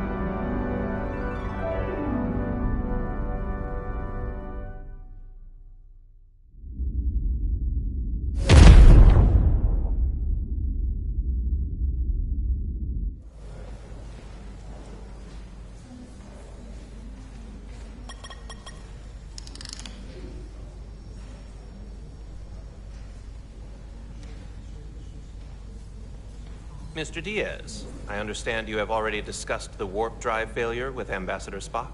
I have. It is imperative that the Ambassador's shuttle be flight ready.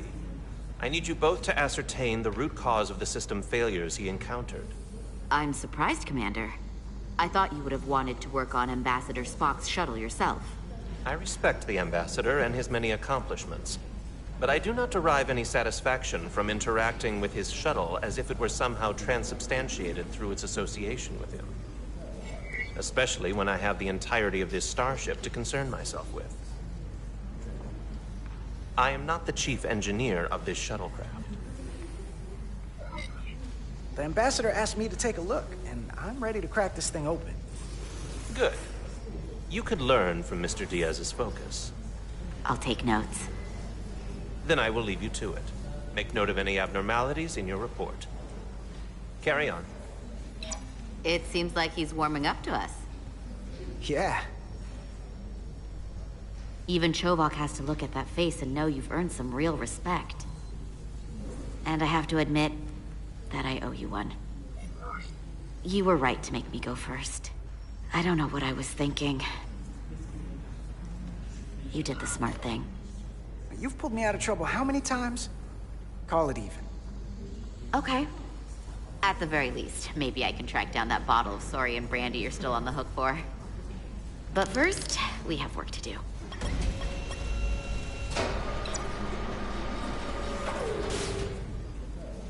Ready to go? All set. Let's run the diagnostic.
I know about your talk with Miranda. You do? She sent me a Priority 1 dispatch right after your conversation. I'm happy for you. Both of you. Thanks. But I'm only going to tell you this once. Don't screw this up. Because I would be very unhappy if you tried this out and then, I don't know, 6 weeks or 6 days later, I have to start splitting holidays between the two of you. All because things went south and you're not on speaking terms. That just isn't gonna work for me. And I know you'll respect that.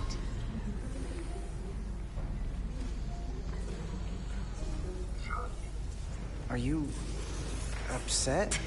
Not on your life, Diaz. But you need to be careful. I like my friends and I like our group. I don't want to lose that. Is that thing done? Yeah, it's wrapping up. Let's see.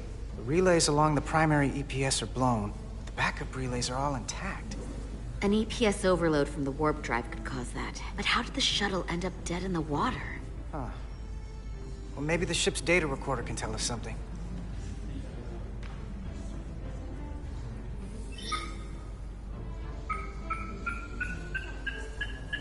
Here. They were only about 8 minutes from their plotted warp point. No faults, just those warnings. What are they?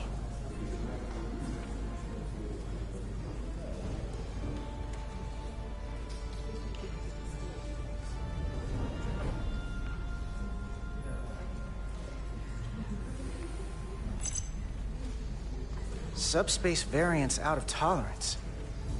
What does that mean? It means the main navigation array lost sight of space somehow. Will the array going offline cause that? Yes, but it should have also thrown a fault code. The warp field became inverted suddenly. I've seen this happen when the center warp coil cracks. A cracked warp coil throws a fault code. Still, we should take a look.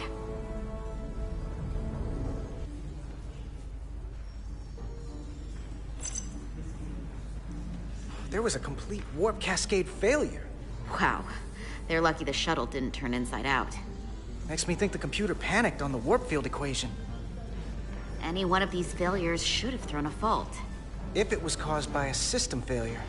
None of this caused the relays to blow. Roll forward to when that happened. Yes, ma'am.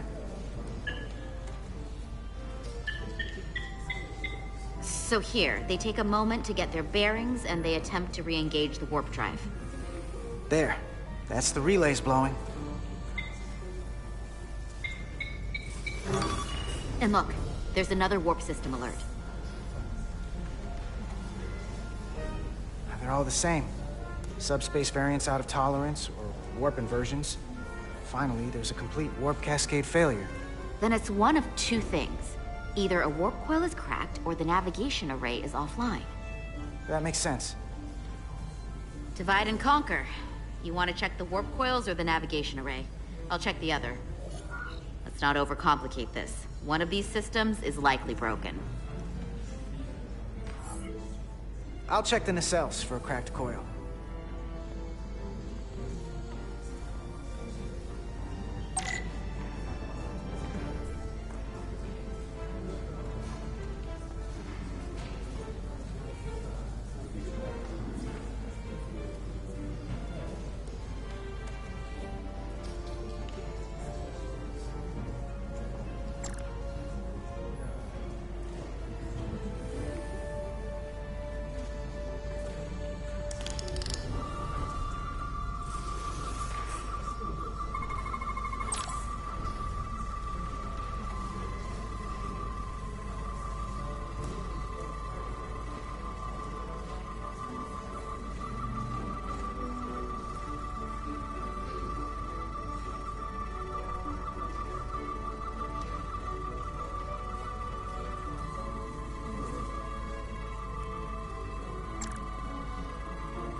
checked every coil on the port nacelle for imbalances.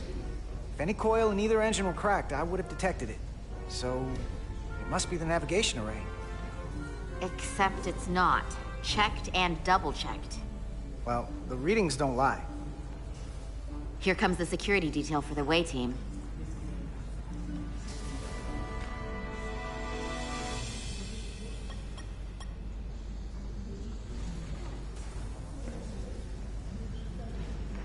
Hey. I'm not here. We're escorting the negotiating team to the surface as soon as they come down from the bridge. I don't want to interrupt some important work. I was just hoping to see you before I go. The captain and the others will be here any minute now. Should be an interesting ride down to the surface.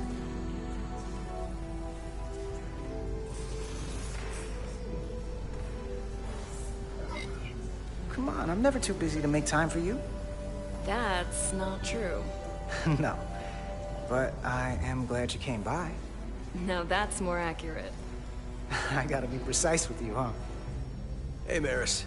Aren't these those button pushers you're always hanging out with? And you're the phaser jockeys we always beat in Parisi squares, right? All aboard for Hotari.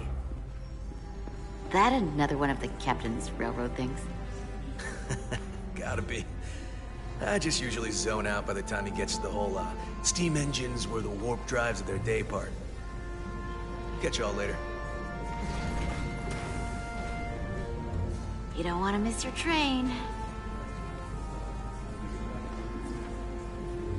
I do have to go.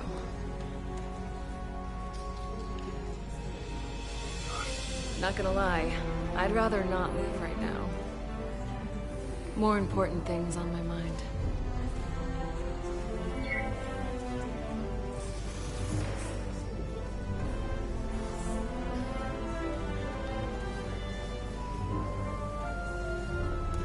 That was nice. Yeah, it was. Save some of that for when I get back. You've got a deal.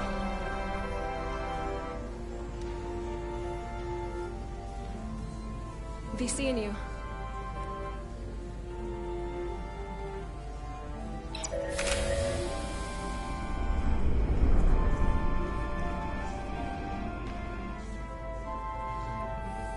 Lara Diaz.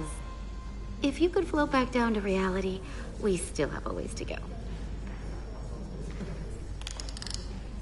All right, where were we?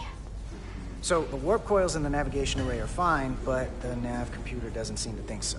I'm out of ideas short of field stripping the shuttle from bow to stern. You wanna take this out of the shuttle and throw it on the bench? Oh, real hands-on maintenance. I like it. Okay, the nav computer is patched into the ship. The ship's computer can double-check our work. If the shuttle's nav computer is putting out false data, we'll know it. Let's run through the shuttle's logs again. Running now.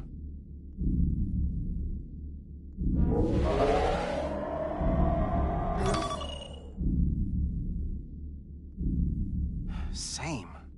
Warp field inversion and a cascade failure. However, the Resolute computer doesn't show the same subspace variance. We're in the same conditions that the shuttle was in when it failed. Why wouldn't the ship's computer get a matching result? What if the subspace variance was a momentary occurrence?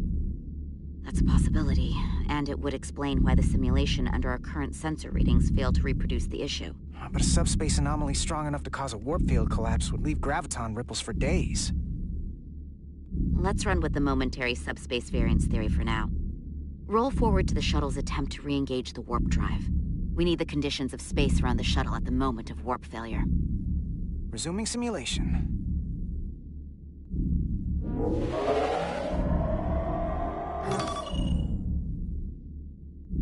Error in warp field calculation. Cochrane formula variables are out of range. That right there. Take the shuttle sensor data from that moment. Computer, why did the warp field calculation fail? Warp field pressure returned non-orthogonal. Results are undefined. That doesn't help. Wait, what if we use a different ship? Put the Resolute into the simulation instead of the shuttle. Yeah, it should warp just fine. Unless... Computer, run the simulation with the Resolute. Resolute simulated. Computer, give me manual control on the warp power. Static field intensity, warp 1.1. 1.2. 3. Warp pressure is destabilizing. Error in warp field calculation. The warp drive has experienced a system-wide cascade failure. Warp field collapsed. Subspace variance is out of tolerance. Cochrane formula results are undefined. Bingo. What-o? The same moment when the shuttle failed to warp, so did the ship. Whatever happened to the shuttle just happened to us. The Resolute will not sustain warp. We can't leave Hotari space.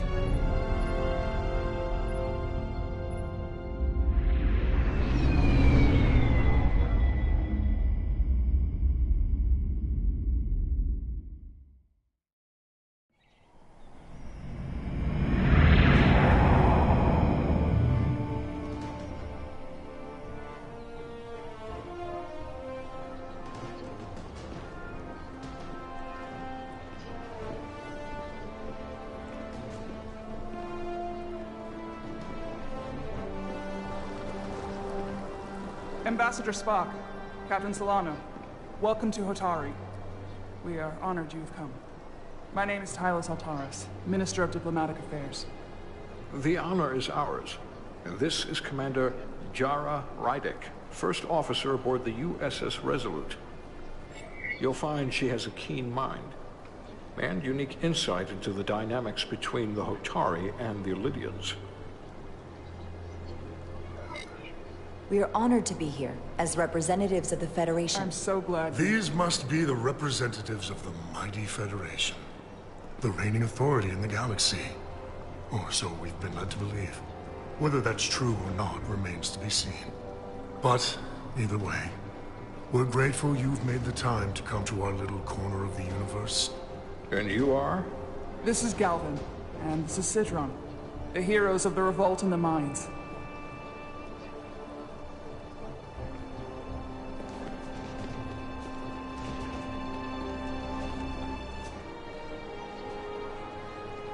Let's hope this is the last time we ever have to come here. If you'll excuse me.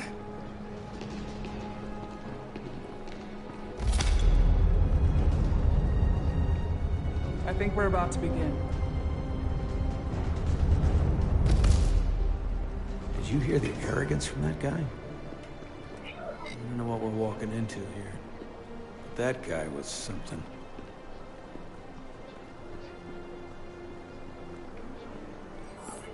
Something about his tone tells me this won't be easy. That was my sense as well. I doubt he speaks for all of Hotari. So I would urge patience until we speak with their queen.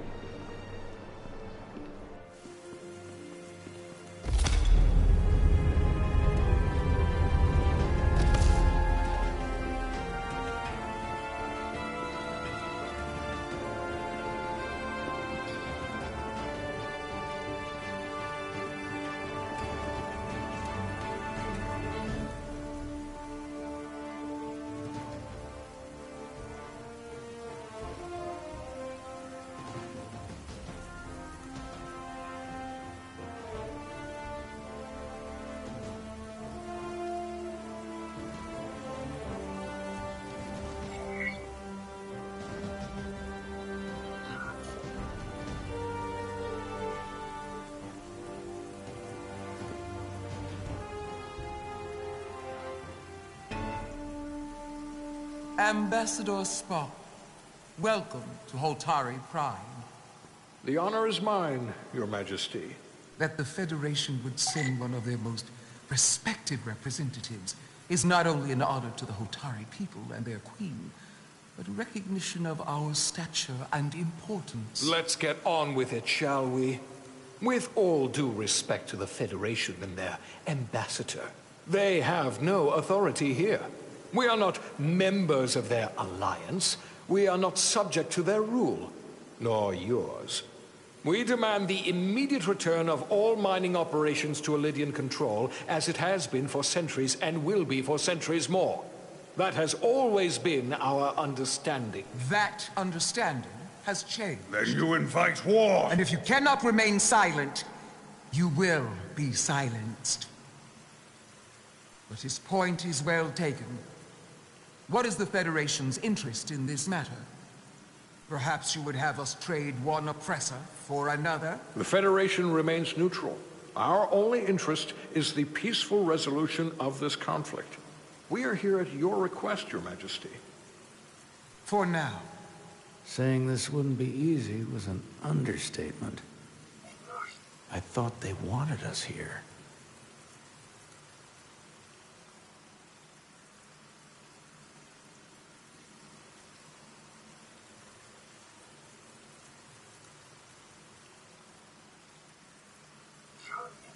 Was there something you wanted to say, Captain? Oh, no. My apologies. And what about the Kobliad? She's not She can speak for herself, can't she? Then let her.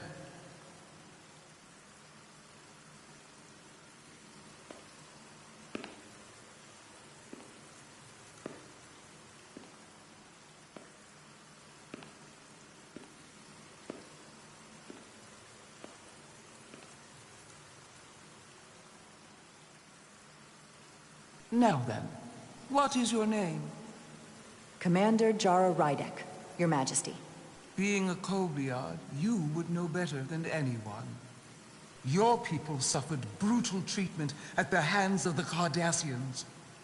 Their injustice towards the Kobliad is as unimaginable as it is unforgivable. Not unlike how we have been treated by the Alidians. As much as they'd have you believe they are the victims here, remember it was the Hotari who attacked us. Hundreds of innocent Alidians were slaughtered without mercy in those mines. The blood is on their hands, not ours! Quiet! If after all the Kobliad suffered, you finally had the chance to right that wrong, to get out from under their control, would you take it? Or would you negotiate a peace?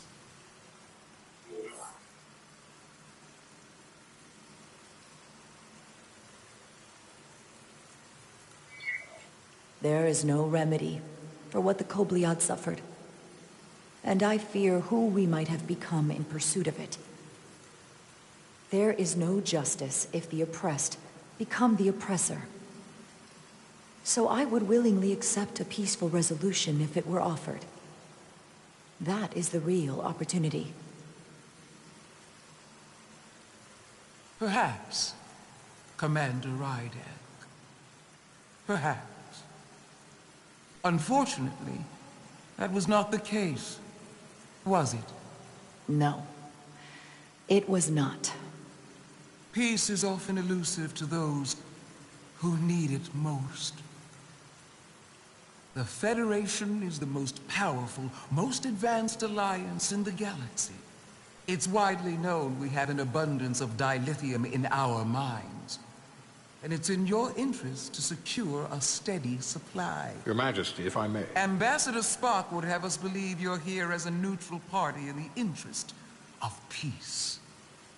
So why are you really here? I want the truth, not your Federation rhetoric.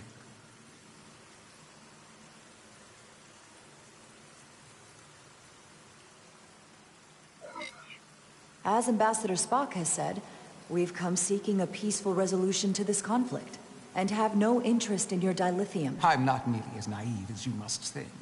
The Federation has done business with the Alidians for decades, which makes me question your motives. What they haven't said, but cannot deny, is a simple truth. The dilithium trade would not and will no longer exist without Alidian involvement. We created it for the benefit of everyone, especially the Hotari. We've given them warp technology. We've let them share in the profits. We've made their lives infinitely better than before dilithium was discovered. All of that goes away if the Federation turns a blind eye to their treachery. That is enough of your lies. The Hotari are quite capable of running the mines. We've done so for centuries. So tell me, who deserves control of the dilithium trade and the mines on Tau?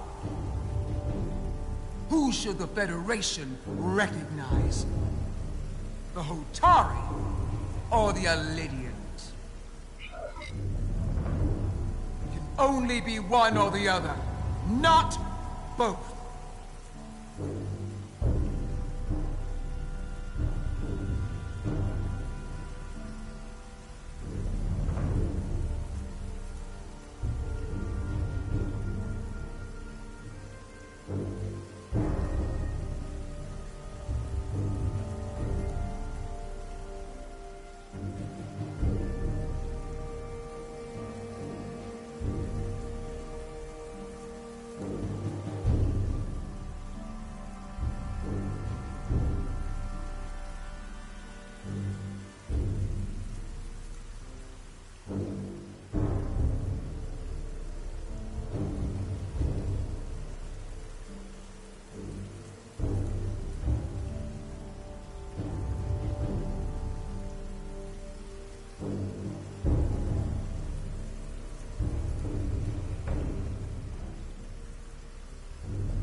If I have to choose only one, then it would have to be the Hotari.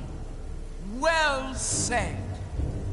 How could the just and wise Federation make any other choice?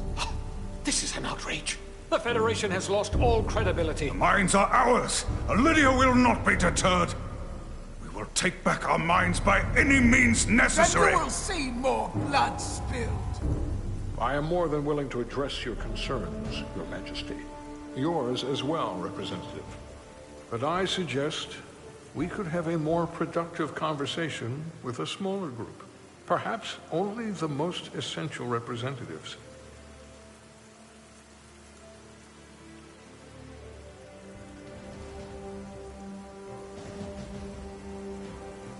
I suppose there is some sense to that.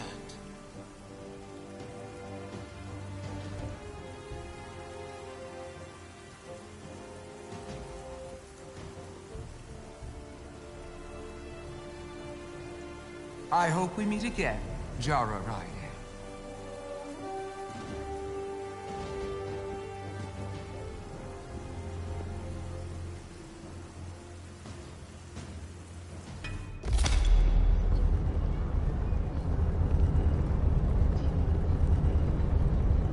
Spock and I will cover everything on the diplomatic front. You make nice with the locals and see if you can get some answers. We need to find out why the Hotari are so willing to risk war. What happened in those mines?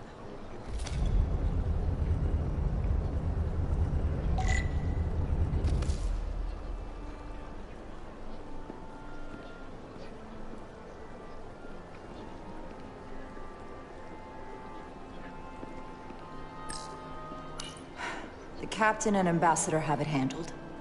I've got my own mission.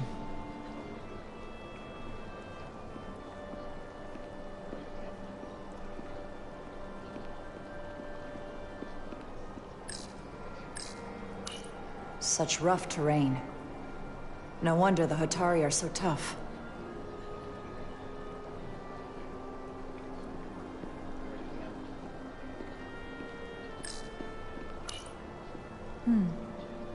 Soothing.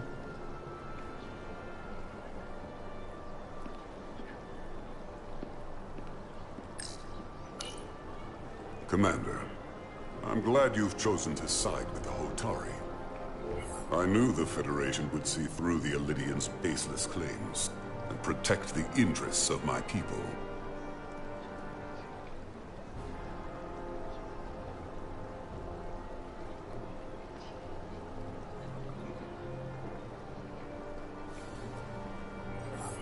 The Hotari have suffered enough at the hands of the Elydians. I couldn't agree more. I assume you were there the day the mines were seized from the Elydians. Not seized. Reclaimed. And restored to their rightful owners. Yes, I was there. We had to be decisive. Before the Elydians could even realize their worst nightmares upon them.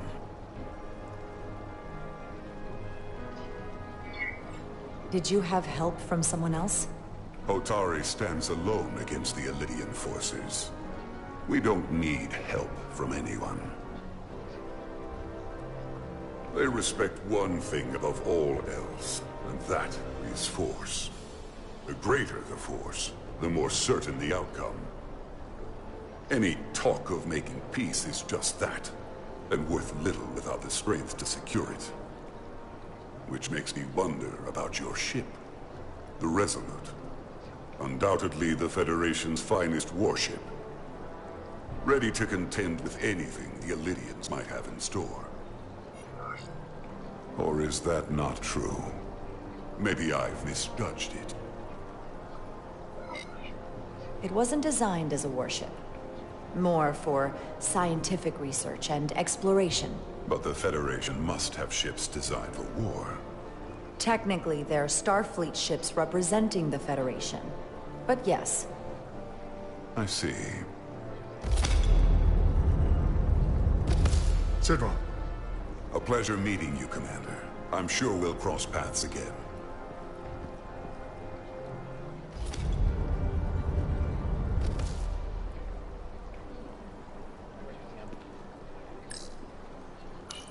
Commander Rydek, I'm encouraged to see the Federation supporting my people. I'm afraid of what might happen without your help.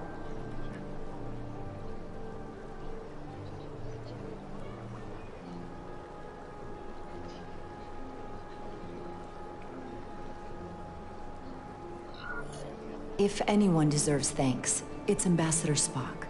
No one is more invested in negotiating a peaceful settlement to this conflict than he is. I'm so glad. We need his help before the situation escalates further than it already has. It's been very trying. I saw you speaking with Sidron, our national hero. I'm curious, what did he say? He seems to be of the opinion that negotiating for peace is a waste of time. Because force is the only blunt instrument he understands. He's a miner, not a diplomat. For the first time in our history, the Hotari have the upper hand. We see ourselves as strong instead of downtrodden. New voices have risen up. Old voices shouted down. Calvin and Sidron have become national heroes. Now, they have the Queen's ear. Better or worse, depending on your perspective.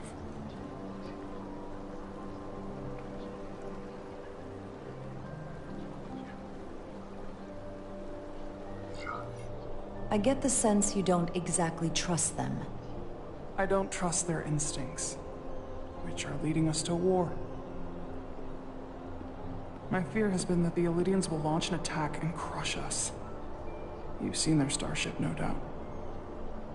They could have retaken the mines whenever they wanted to, but it never happened.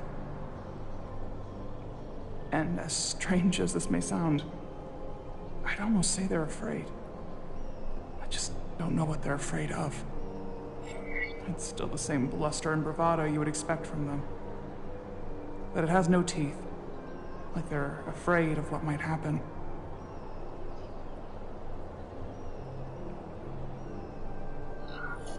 Do you think it has something to do with the ion storm? Right now, it's stronger than ever, isn't it? It's entirely possible. I'm not a scientist, but I do know the storm has knocked out all kinds of systems. So maybe the Elydians weren't willing to risk their ships, given all the interference.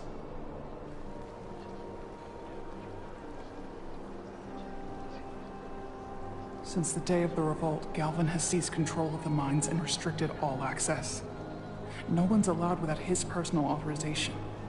And they've taken over a section of the palace with just as much secrecy and security. I'm told it could be something they brought back from the mines. I've made inquiries, but everyone pretends it doesn't exist. I strongly suspect they're hiding something.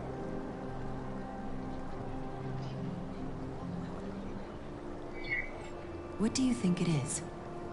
I've heard rumors it's some sort of ancient artifact, but I haven't seen it myself. How can we know?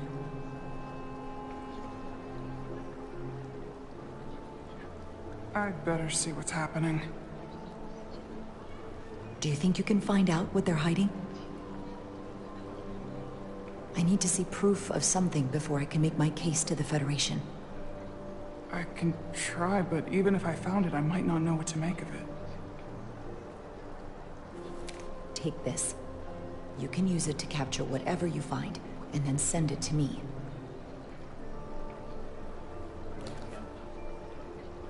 Thank you. I will let you know what I find.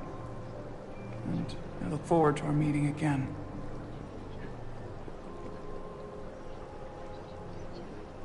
Sorry, I couldn't help but notice you were speaking with the Hotari this whole time.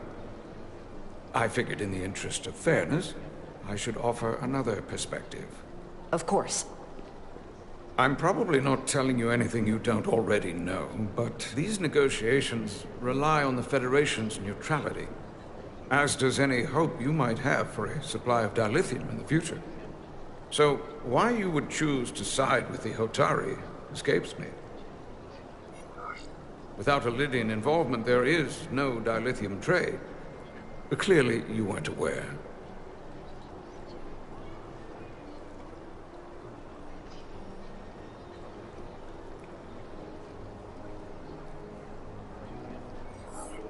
Tau and the mines belong to the Hotari. They deserve to have control. You overestimate their ability to run the mining operation. They have no idea what they're doing.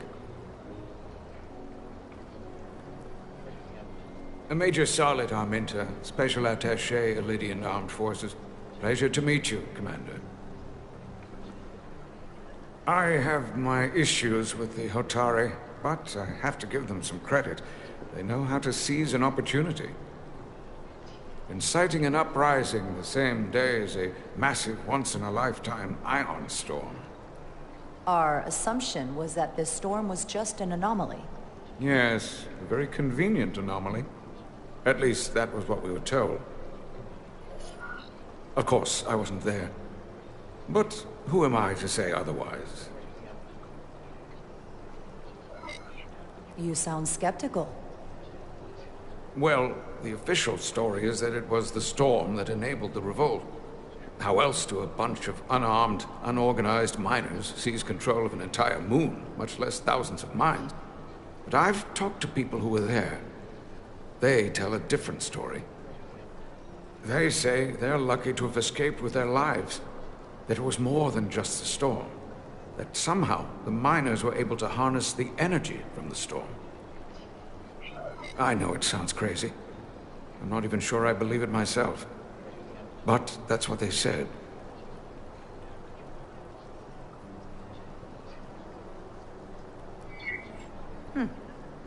You said the Hotari were primitive. Well, they are. Except for the part about weaponizing ion storms. If you'll excuse me, Commander Ryder.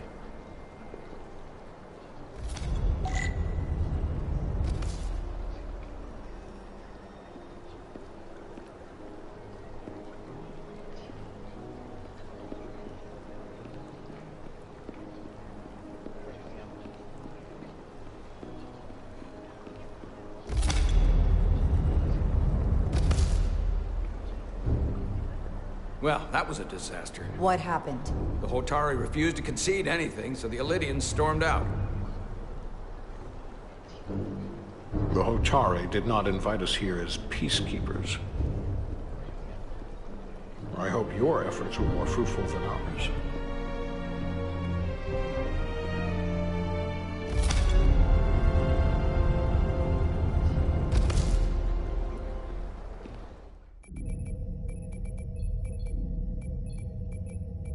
Gravitational harmonics failing to resolve. Warp bubble stability degrading. Increase output to maximum. Increasing warp output to maximum. It's happening again.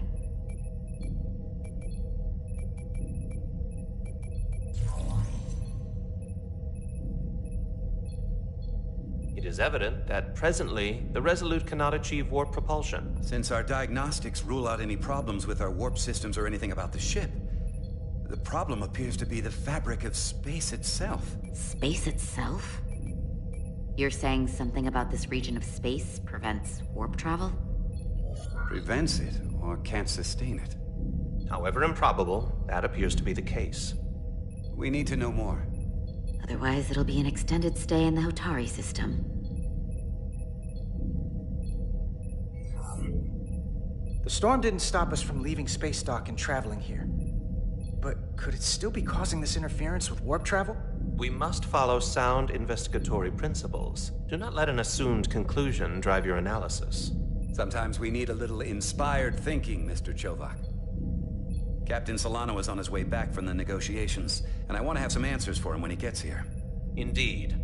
Given the facts at hand, we may be able to deploy subspace probes around the ship to construct a clearer picture of the phenomenon. Around the ship. I'll prep a shuttle.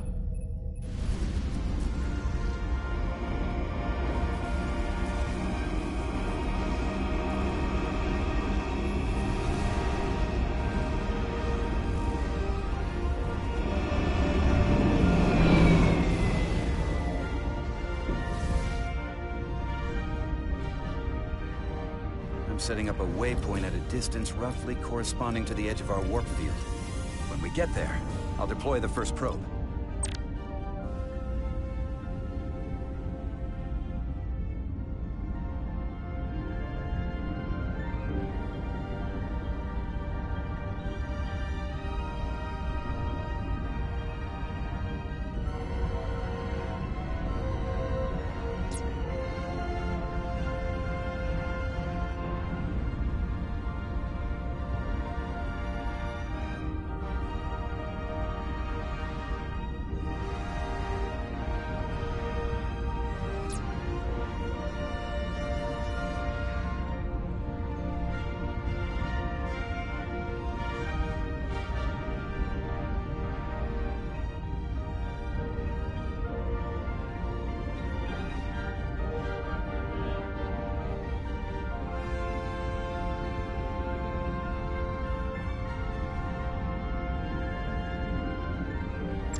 Commander Westbrook, the Resolute systems are calibrated to receive the probe's readings.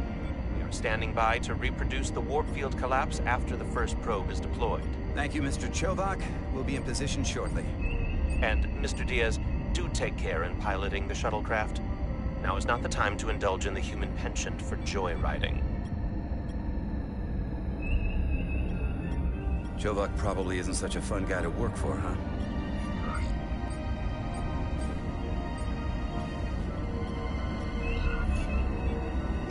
Lieutenant Commander Chovak's not so bad. You know, once you get used to him. And, I've learned a lot working under him. I have a feeling I'm going to have to work harder to be a political animal like you. This new first officer coming aboard.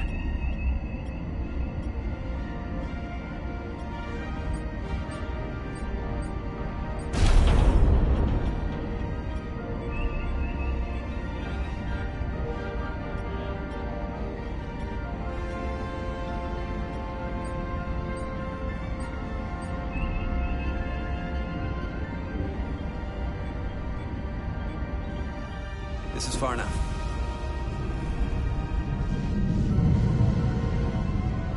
Transporting the first probe into position.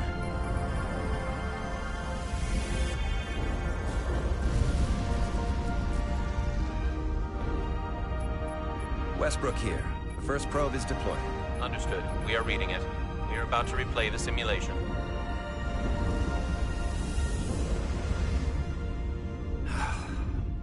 Problem? I just can't get a handle on her. Commander Rydek. She rejected my plan to use a deflector pulse against the storm surge. But on the other, she did listen to my advice and use the whole polarity trick to get you through that excursion alive. I'm not saying there's anything wrong with the new XO. I'm sure she's a fine officer, even if we don't see eye to eye. But she didn't go through what the rest of us did. You know that. And it's hard to figure out why she'd be the one Solano chose instead of, well, one of us. I've heard some good things. You should at least give her a chance. I'll take that under advisement. Test is running. Warp field collapse in 3, 2, 1, mark.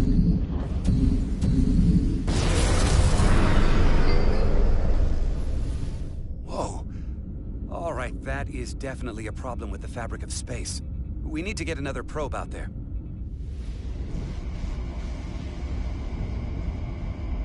With 2 points of data, the Resolute and the probe, we've managed to get an interference pattern. I'm setting a waypoint to a particularly strong area of interference. We'll deploy the second probe there.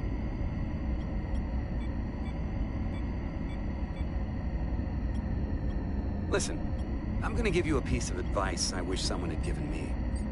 Make sure you're never just one thing. And don't get so focused on what's in front of your face that you lose sight of the big picture. Before Rydek showed up, the captain pulled me into his ready room and told me he didn't think I had the people skills to be first officer. What a load of crap. I mean, if he'd said that about Chovak, sure. Is that why you're being so friendly to me? Politics? That would be clever, but I think you give me more credit than the captain does. You're all right, Diaz. And you've got potential. You're a capable engineer. You're good in the field. Keep up the good work. Who knows? A solid jack of all departments like you could be Commander-in-Chief of Starfleet one day. Hell, Admiral Jellicoe started as a shuttle pilot. And there are places to go in the enlisted ranks, too. I don't know. I'm pretty happy where I am. You must be a glutton for punishment. Lieutenant Commander Chovak has been known to take decades to warm up to people.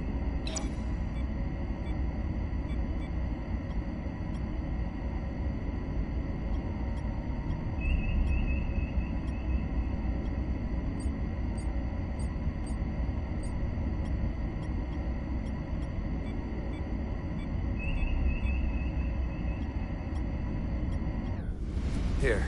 This is close enough. Stop the engines. Deploying the probe. Westbrook to Commander Chovak. We're ready for another sampling of data. Very good. Running the simulation again. Warp field collapse in 3, 2, 1. There it is again. I saw it. It seems to be directional. Well, what about the scans? Anything?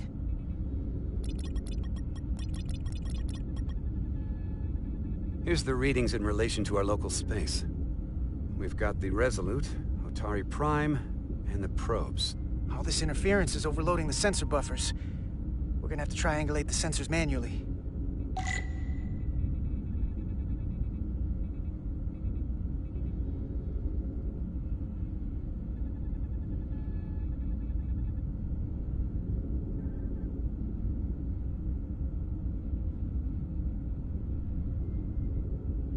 We got something.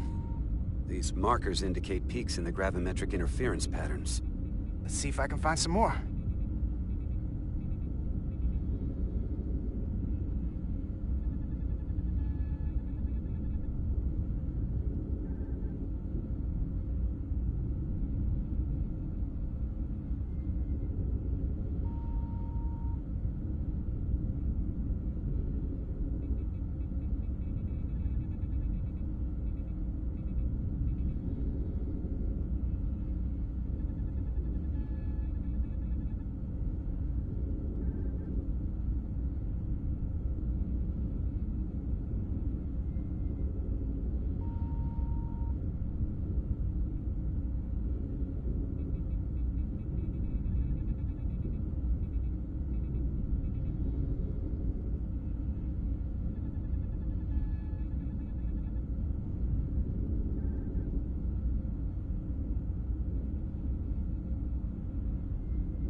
Hold up.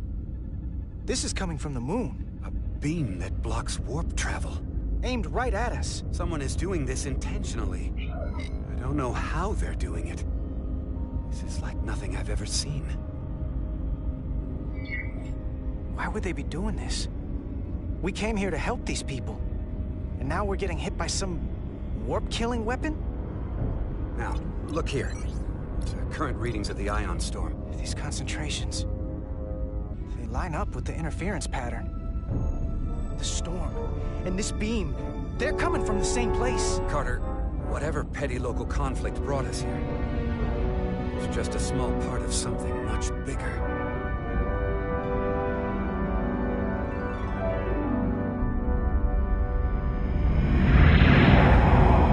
Presently, we don't have an explanation for how they're doing this. One thing is clear. This is no fluke. Thank you, Mr. Westbrook. I want a full briefing when I'm back on board.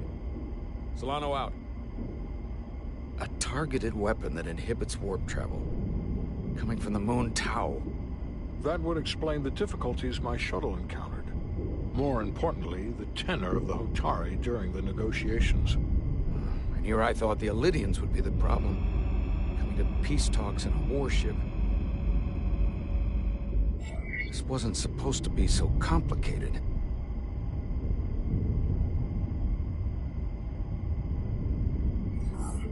For all their posturing, every indication is that the Elydians are afraid of the Hotari. They didn't bring their warship as a threat. They brought it because they're scared. From everything we witnessed, I would say that is highly likely. But what are they afraid of? Tylus, the Hotari representative, said she thought they found something in the mines. Galvin and Sidron brought it back to the palace, but they're keeping it under tight security. She's going to investigate it. I gave her my tricorder. I expect she'll contact us soon. You found an ally. Why would Tylus help us? Go behind her people's back? It's a fair question, considering. She doesn't like the way Galvin and Sidron have been manipulating the situation. And the Queen. Working with us to go around them isn't the same as betraying her people. That may be true.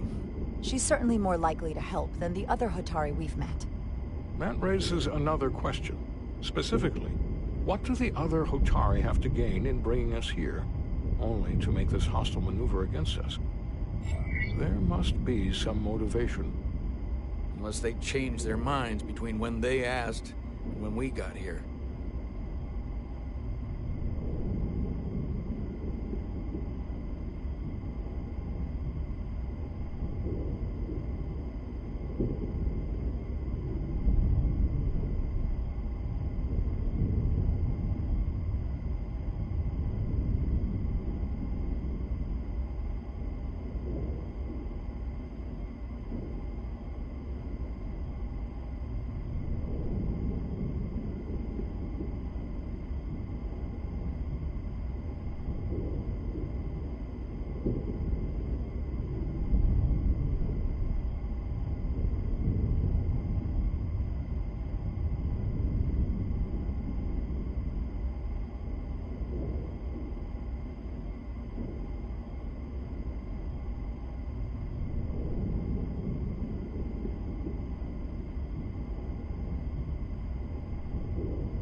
That's the thing. It doesn't make sense to bring us here. Tylus said that Galvin and Sidron have restricted access to the mines, even to the Hotari. So they don't want anybody to learn what they've found. Then calling in the Federation is a funny way of going about it. I don't think the Elydians know what's really down on that moon either.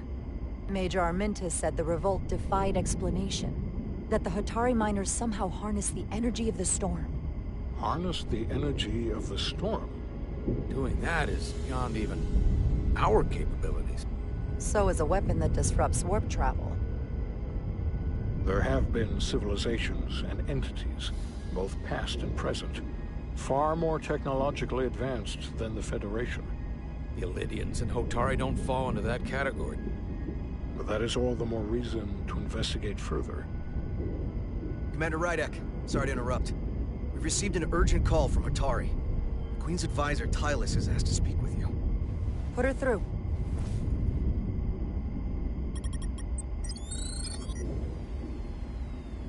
Galvin and Sidron are still with the Queen. I've enlisted help to gain access to the room they have under guard. I don't have much time. I'm not supposed to leave my post. It's only for a moment. I so appreciate your help.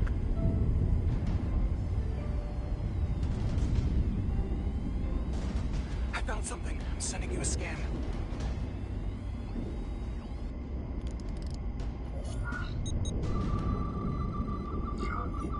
Got it. Tylus, if we needed to gain access to the mines on Tau, is that something you could help us with? I suppose it wouldn't be easy, but I have to go. Tylus. Can we reconnect? Sorry, Captain. We've lost all contact. We can only hope she escaped without harm. It was hard to tell.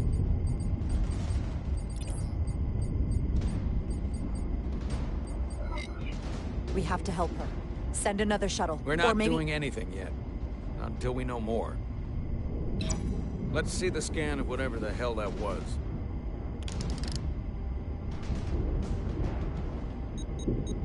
Tylus suspects this came from the mines on Tau.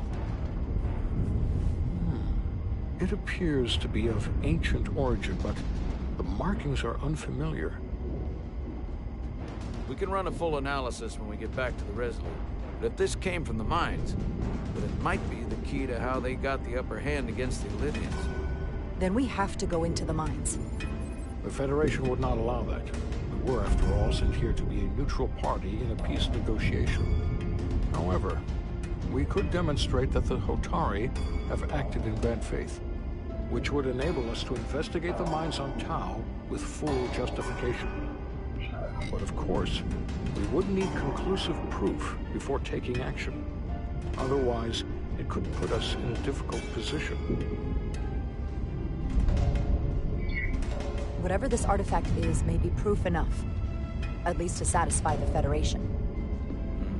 Especially if we can show the Hotari are controlling the warp disruption. And targeting the Resolute. We may have a better understanding once we analyze the device. But a mission to the mines, covert or otherwise, is not out of the question. And I will handle the Federation.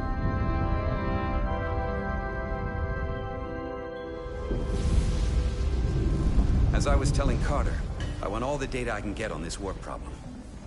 And the negotiating team's shuttle has been recording data all the way back from Hotari. Even better than our probes. So pull the sensor and engine ISOs from the Melville when it sets down. Will do.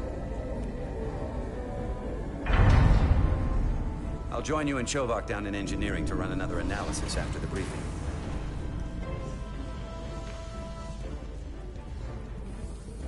I didn't like this warp problem when we thought it was some astronomical anomaly. And at like it a hell of a lot less now that we know someone is doing it to us. How does it work? What do we even do about it? What do you say we pull these chips and find out? Took some damage on the way.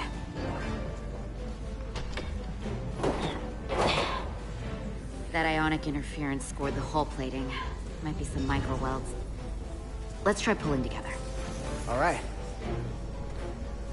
3, 2, 1. It won't budge. Gotta be the storm damage. We need to... Welcome back. Any excitement down on the surface? Excitement? No. Nothing like that. Hey, can you hand me the EJ7 interlock? From the toolbox. I don't know what that is. Not much use for one on a security detail, huh? Carter? Yeah, I'll get it.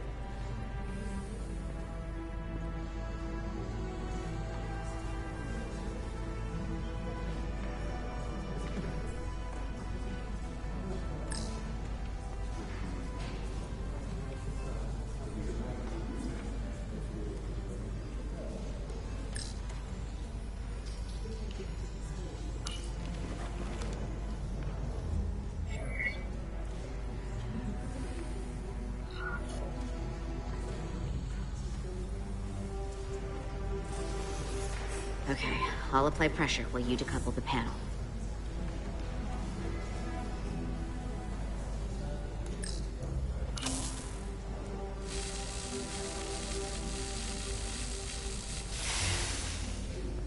Here, I'll help.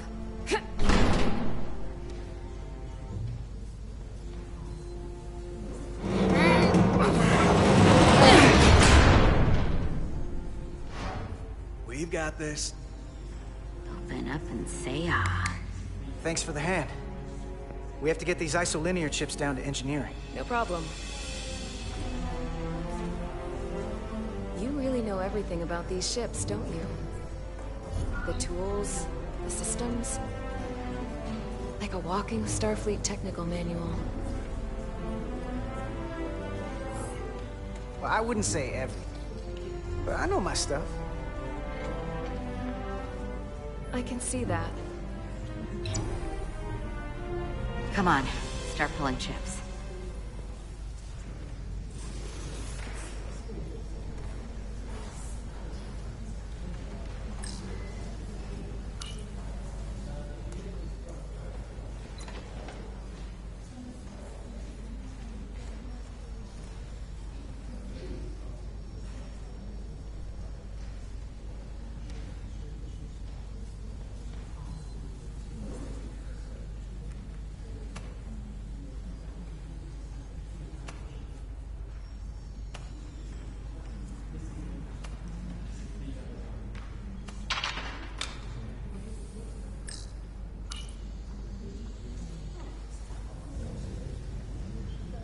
What's this?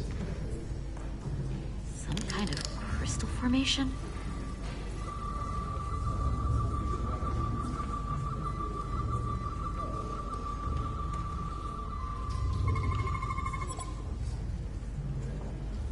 Whoa. This substance is a quantized spin crystallization of hydrogen, carbon, and lithium. It's emitting tetrametric pulses at an interval of 3.8422 seconds. Quantized crystallization isn't natural. I mean, it's only theoretical as a means to engineer matter on a subatomic level. What's it doing in there?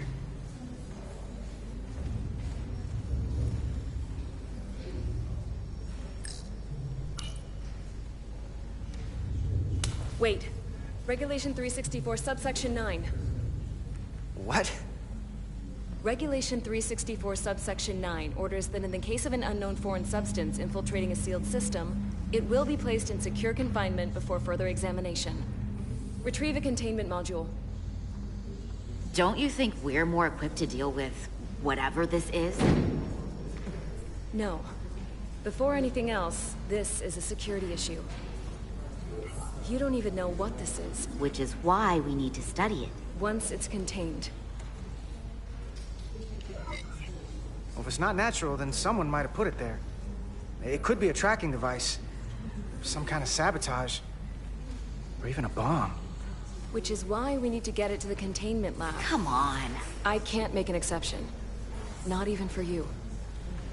I'm still going to report these crystals to Commander Westbrook when we send the shuttle data. And I will inform my superiors. I'm taking this just as seriously as you are.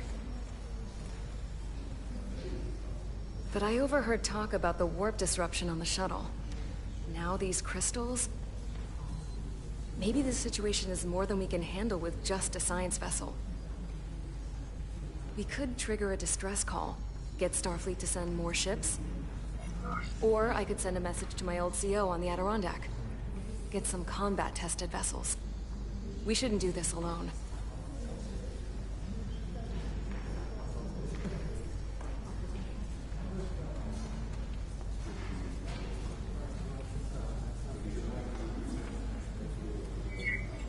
We're at the edge of the quadrant. Help isn't just gonna pop over like we're in Sector 001. Wouldn't hurt to try. You talk like you've never had your backs up against a wall before. This is Starfleet. We solve our own problems.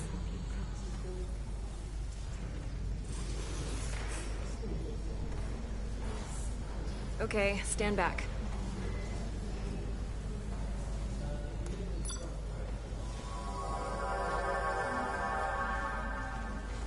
Get this to the containment lab. We'll get it set up for you. I'll let you know when it's safely confined. Oh, we'll be there. Last thing you want is to study this down in main engineering and have it explode next to the warp core.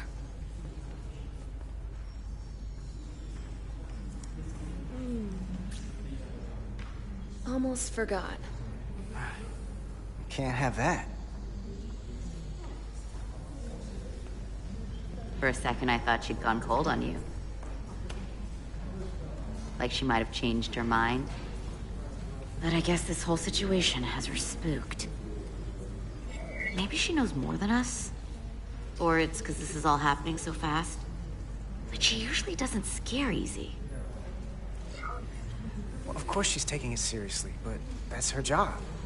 She's on duty, she's gotta be on the lookout for danger. Yeah, but talking about sending a distress call on her own? That's going too far. She was probably just thinking out loud. I'm sure she'll come to her senses. This mission has enough complications stacking up. Now, we'll get through it. You, me, and Miranda too.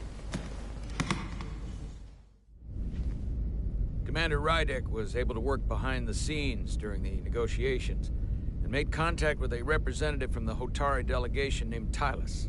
She mentioned an unusual artifact of unknown origin being held under tight security within the Hotari Palace, which she believes came from the mines on Tau. Now, this artifact might have a connection to the revolt, to the storm, and to the warp disruption we now know has been targeted at the Resolute. Commander Rydek, if you want to take it from here. Of course. Tylus managed to infiltrate the heavily guarded location within the palace and sent us these scans using my tricorder. It appears to be some sort of control panel, possibly connected to the warp disruption weapon originating on Tau. Of particular interest is this symbol, which we couldn't identify the origin of. The Federation database has records from a vast number of civilizations. If anyone from Starfleet has come across this before, the system should recognize it. Cross-referencing with Federation records. Displaying symbols from Federation database with a 90% probability of match or higher. Select a symbol to further analyze.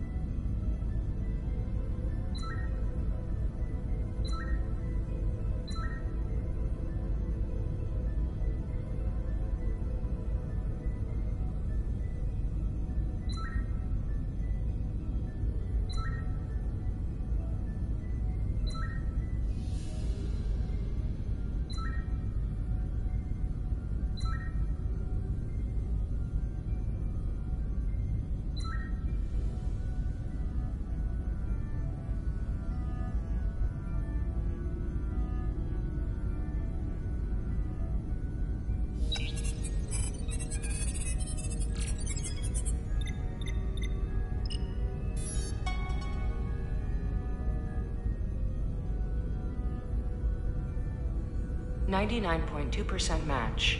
Got it.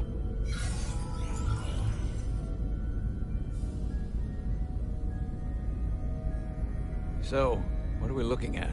The design and composition indicate this is a glyph associated with the ancient Tkon Empire. Their civilization collapsed over 600,000 years ago, but once spanned millions of systems with a population numbering in the trillions. Fascinating. The Tkon were once the most advanced, most powerful civilization in the galaxy. Is it possible the Hotari found Tkon technology? I wonder if they even know what they have. Our knowledge of the Tkon is limited. I have only encountered passing references to them.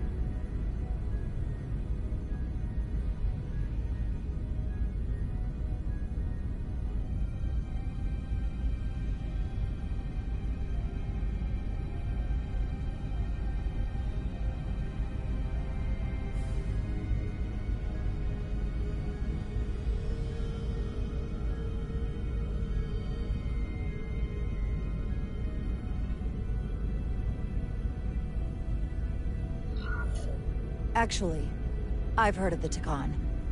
You have? Quite impressive, Commander. Computer, summarize the Enterprise D's discovery of a Tkon outpost.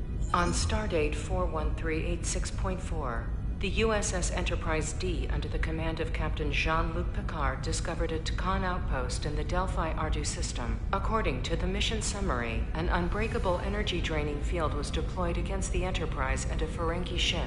The Enterprise was only able to escape after negotiating their release with an entity known as Portal 6-3, Guardian of the Tkon Empire. Unbreakable energy draining field. It starts to make sense. What else is there?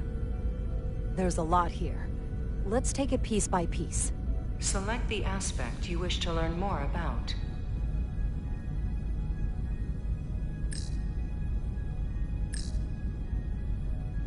The technology to capture and hold the Federation flagship would have to be unbelievably powerful. Computer, what else can you tell us about the energy-draining field the Tkon used? The Enterprise D was unable to break free on its own. The precise nature of the technology was never fully understood. Only that the crystalline technology used was beyond the comprehension of then-current Starfleet science. The engineering team found a quantized spin crystal formation in the shuttle you took to Hotari. They registered tetrametric radiation coming from it. We have Tkon technology on board right now? We might. I'll run a full analysis in the containment lab.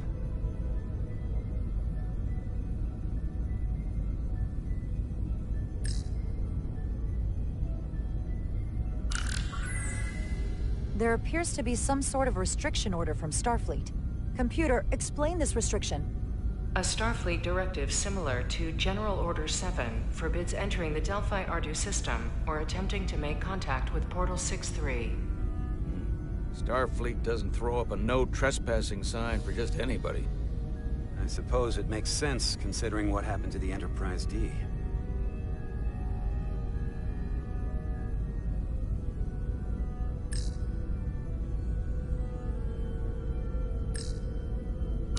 What sort of planet is Delphi Ardu 4? Delphi Ardu 4 is an M-class planet, a barren rocky world with little to no vegetation and frequent ion storms. The giant crystals that grow there absorb energy, but it is not understood how they do so. The entire Delphi Ardu system, consisting of 11 planets, was considered completely uninhabited until the encounter with Portal 6-3. Frequent ion storms. That can't just be a coincidence.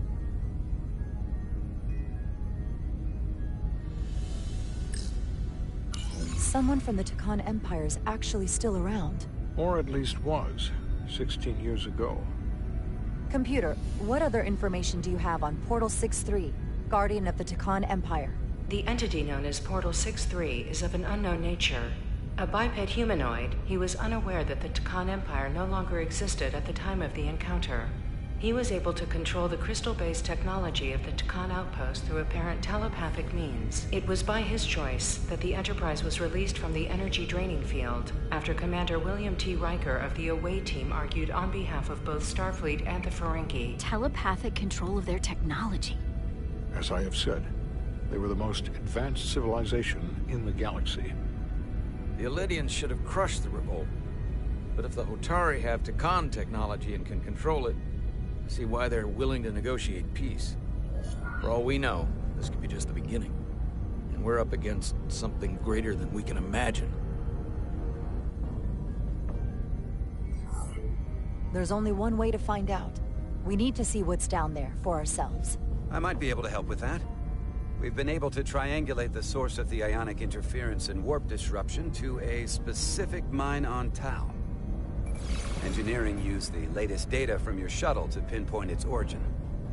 There. So we know where to look. Commander Rydek's right.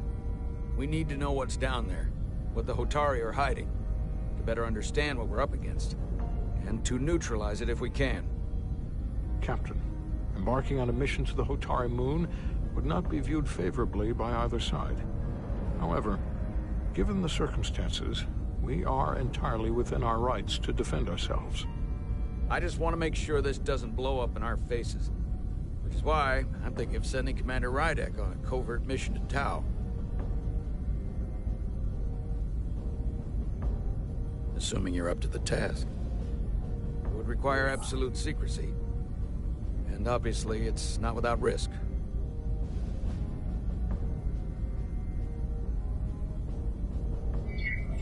I'll get the away team in and out. They're in safe hands with me. Under normal circumstances, that would be the case. Given the sensitive nature of this incursion, I'm afraid you'll have to go it alone. I'm hoping Tylus can accompany you. The priority is to avoid detection. It's a calculated risk.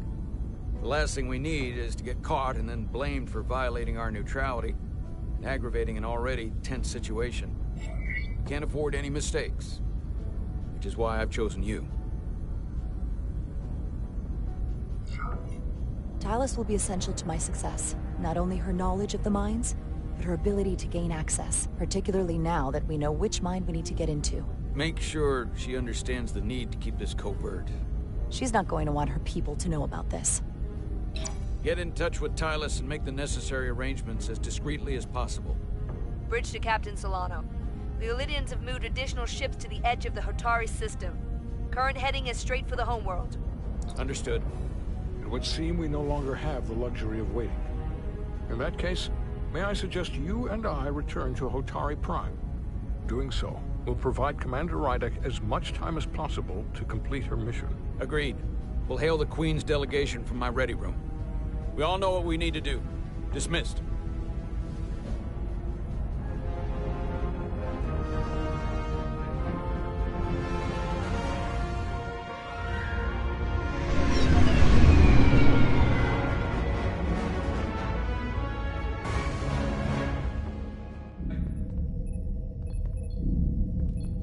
Petty Officers Diaz and Edsolar, where is the crystal formation that you found in the shuttle? I have tasked Ensign Calloway with performing a full analysis of the tetrametric pulses. Security brought it to the containment lab. I was just there. They don't know anything about it. Security never checked it in. Miranda never got there? She's the one that had the crystal formation? Yeah, her and the rest of the security detail from the negotiations. Diaz, Tamaris.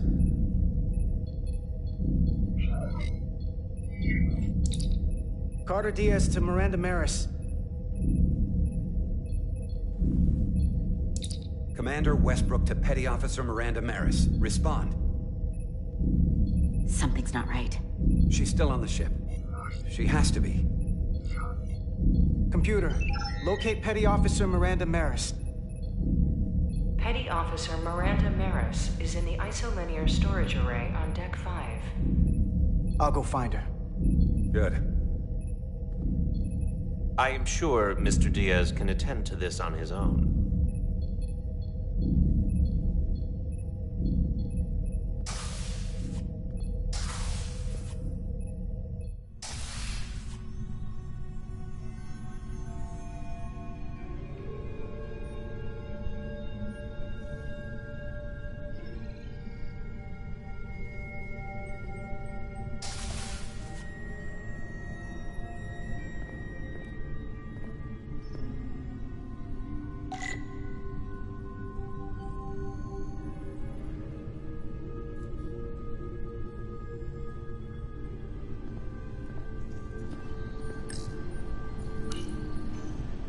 Someone improperly pulled these isolinear chips.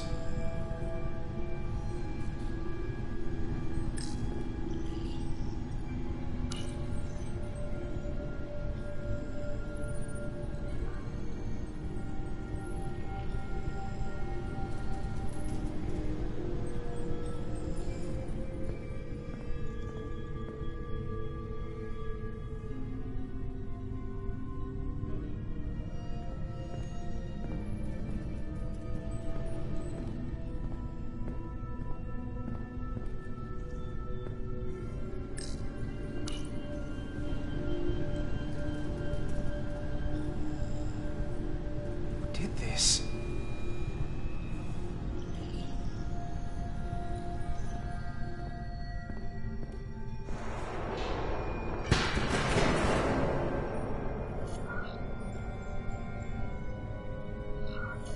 Miranda? You in here?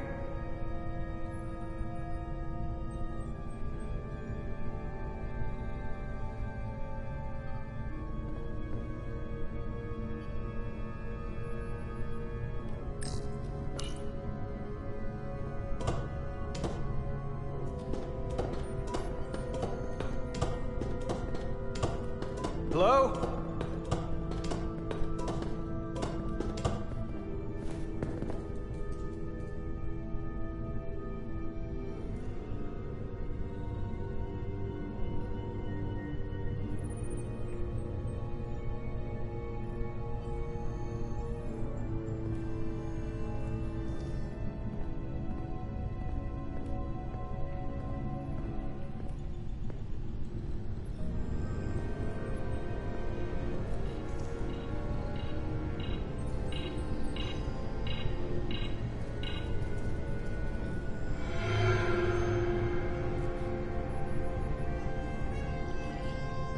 Hello?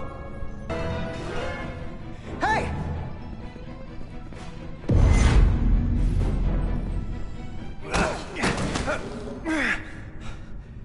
Miranda?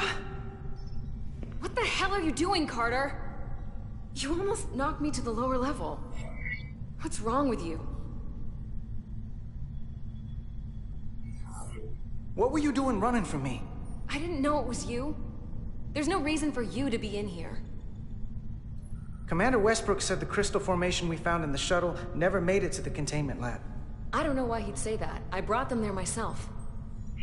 Whatever he told you, he got it wrong. All I know is where I left them.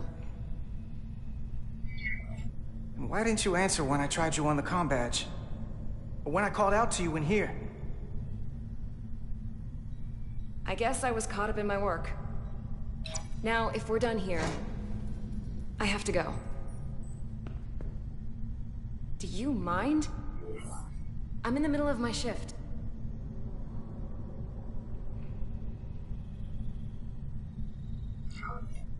I saw the data terminal and the isolinear chips. Were you copying data? There's no one else in here. I wasn't. I was performing a security sweep of the area. And you didn't see the open terminal? I want a straight answer, Miranda. What are you doing here? Carter, if things are gonna work out between us, I'm gonna need you to trust me a little more than this. Because this is not a good start to a relationship. And I don't get why you're acting this way.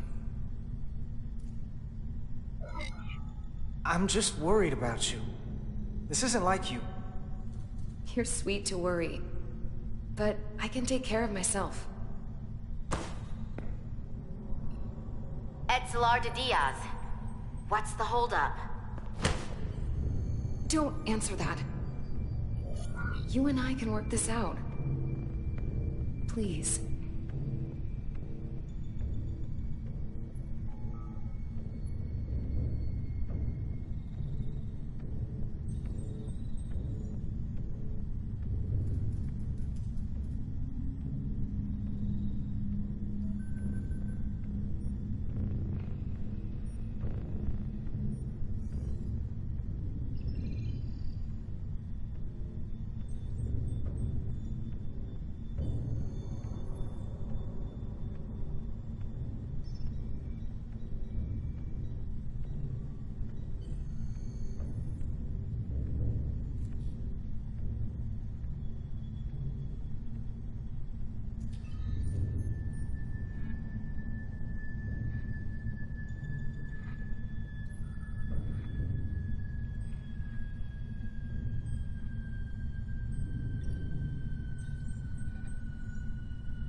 Let go of me. I'm going to respond. I can't let you do that. Edsolar de Diaz. Are you okay?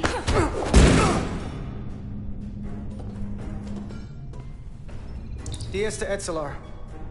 I need some help.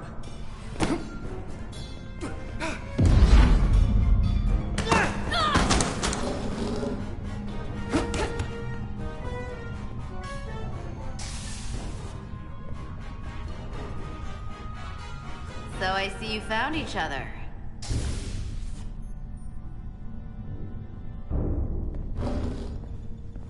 You were taking so long, the commander sent us to see what the problem was. And you said you needed help while we were on the way. Diaz, you were sent here with specific orders, and fighting your crewmate wasn't one of them. What the hell is going on here? Let's just let them explain. I'd like to hear that, because I know what it looks like. There's something seriously wrong with her. She's not herself, I'm telling you. What does that mean? It doesn't mean anything. Well, for one, she was copying data onto this. This drive is unauthorized. There are ISOs all over the floor. And that's why I was in here, investigating this situation.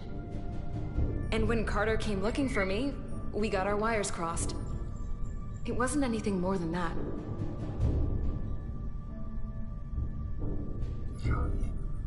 Even if that was true, it still doesn't answer what happened to the crystal formation that she took. And she isn't helping. I can't tell you what I don't know. I brought them where they belonged, and that's where I left them. I don't know what's going on here, but I think we need to call it into security. She can explain herself in the brig. Hold on a minute. We don't need to put this on anyone's permanent record. Carter said you're not yourself. If something's wrong with you, we should head to sickbay and the doc will fix you right up. Yeah, I haven't felt right since I came back from Hotari. I think I should see the doctor. You two know her?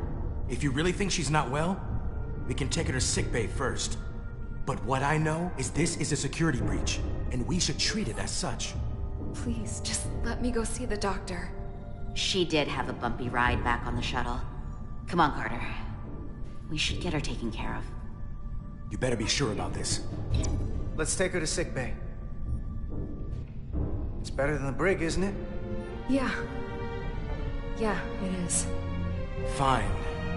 Get checked out by medical. You two go with her. I'll put this back together.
foliage on Tau resembles underwater plant life on Earth.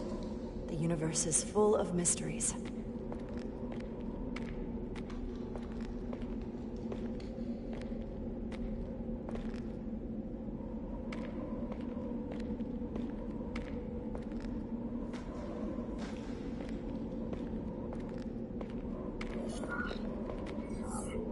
Rydick here. This is Ermont. Any trouble getting to the surface? I'm really starting to miss transporters. As long as this storm is around, you'd better learn to like shuttles. But if you can find the cause of the interference, we might be able to get back to transporting. As if I needed another incentive. We both know there's a lot more than that riding on this. Fair enough. You'll need to get in and out of the mine undetected, so I hope Minister Tylus can help in that regard. So do I. And to keep this covert, we'll refrain from contact unless absolutely necessary. Understood. Rydick out.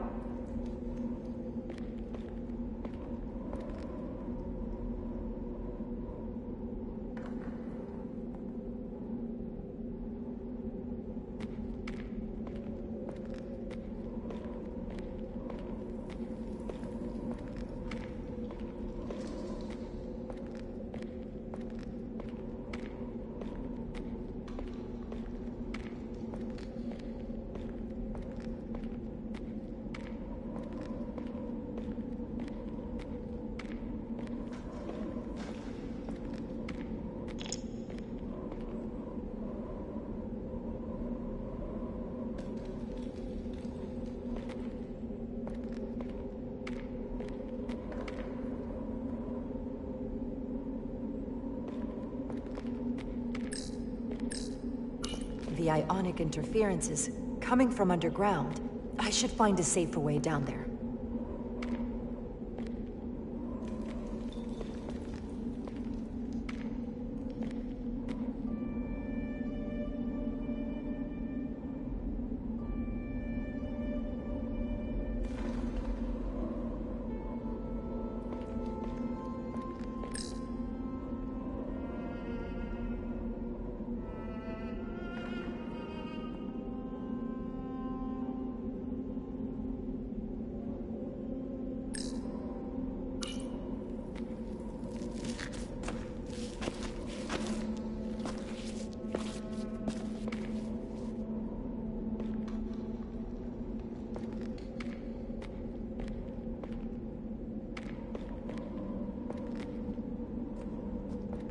I saw your shuttle take off. Hopefully no one else did. It's good to see you. Even under these unfortunate circumstances. When you called to give us a scan, it sounded like they caught you. I was worried you'd been hurt. It was nothing I couldn't handle. Lead the way. I'll fill you in on what we've learned about the situation. Follow me.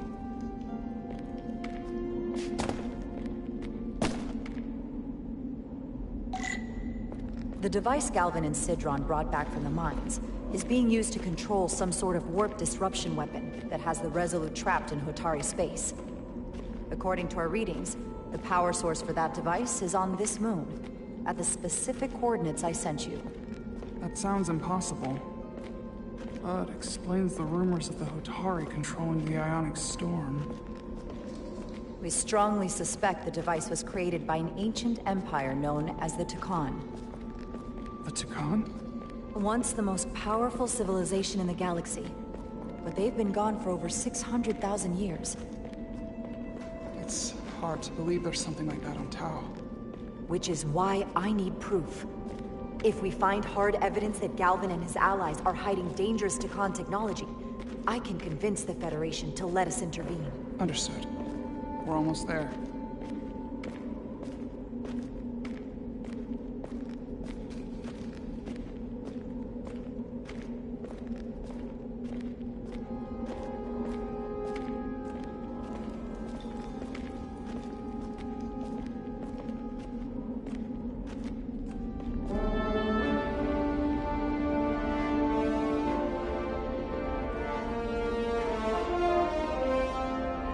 That's the mine?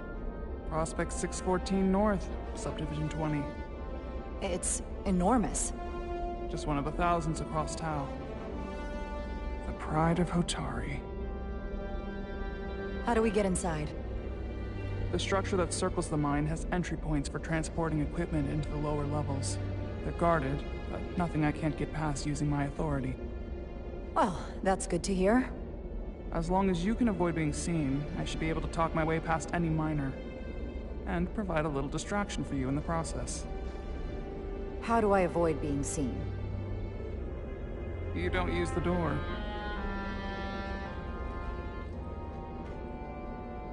How dare you! Don't you know who I am? I am Tylus Altaris, Minister of Diplomatic Affairs. That's not... The Queen would be furious to hear you tried to deny me entry. The Queen? But I just... You just what? Just now realize the trouble you've made for yourself? And who exactly do you think you're going to report this to? Because I'll be reporting it as well, to someone much further up the ladder. You have no authority here. Do you understand who pays your wage? I can inform the Queen directly of this instance. There's no You'll need regret everything you've said here today. You should have opened the doors the second I appeared before you. That's not the protocol. I didn't know Each second you delay my entry will be recorded, processed, and permanently marked on your record. I can't believe this. Does your brain function? Do you speak our tongue? Minister, I have orders. How could a fellow Hotari not understand this? You're digging your own grave. I've reached the end of my patience. Escort me to the maintenance bay. I told you I can't just... Now! But fine. A wise choice. Lead the way, and be quick.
Let's get a look inside you.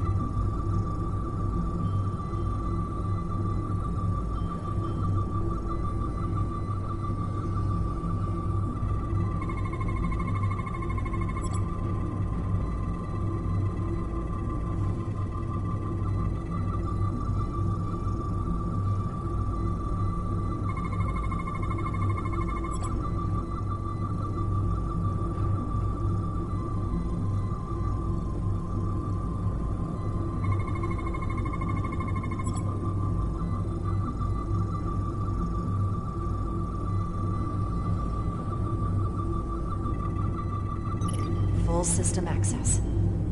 Let's see if I can just... Bingo.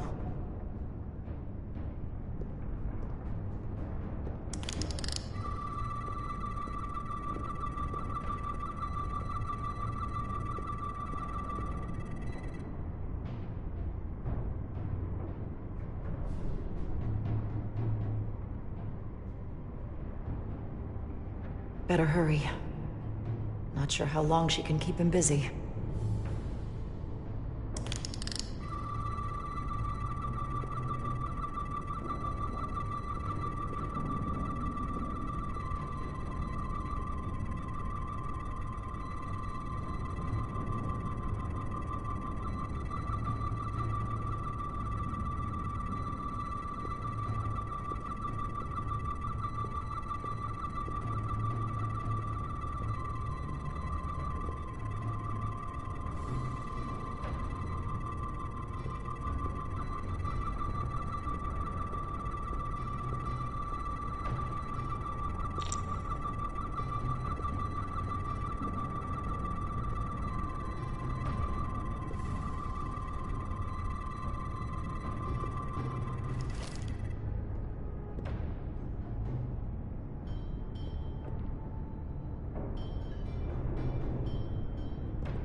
Something in here is keeping that door closed.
Got it.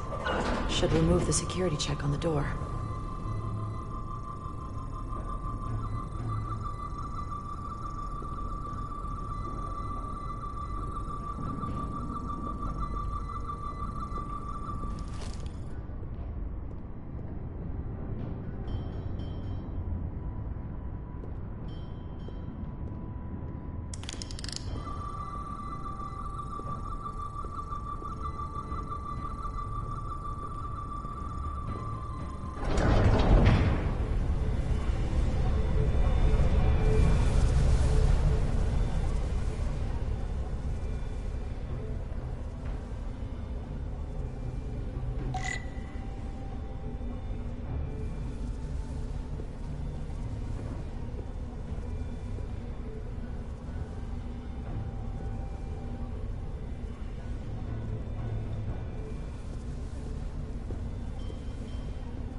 I didn't come here to educate an imbecile on royal protocol. Of course not, Minister. So I will be about my business here, and you will take yourself out of my sight.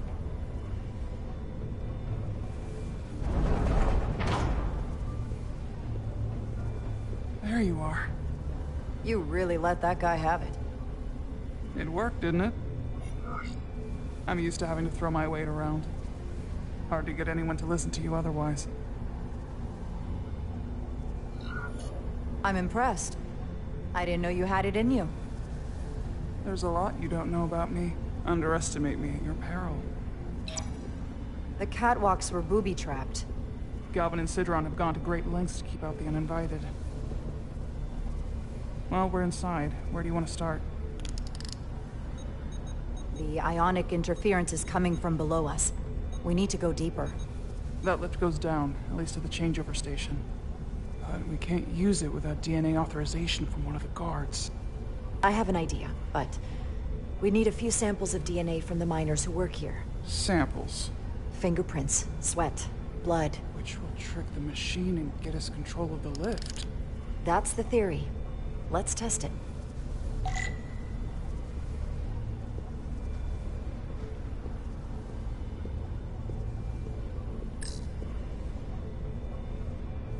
Do you think we could just find a way to climb over this? Possibly. But the console on the lift itself is locked by the same system that locks this ramp. No shortcuts, then. I'm sure you can figure something out. No luck. Unless this console thinks I'm a Hotari guard, it won't work. The guards work out of that building back there. Might have some DNA.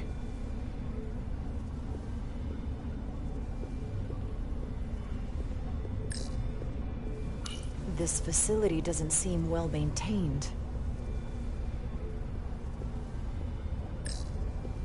What's in all these containers? These contain mining supplies, tools, energy packs for machinery. Shouldn't mining supplies be inside the mines? It is troubling. If the workers here aren't mining...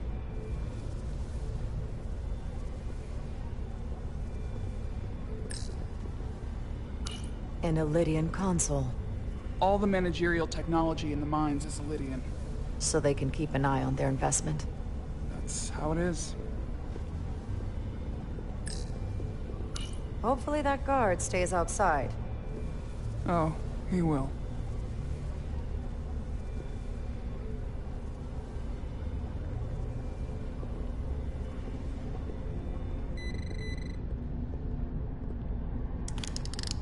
Wow, that is a lot of DNA.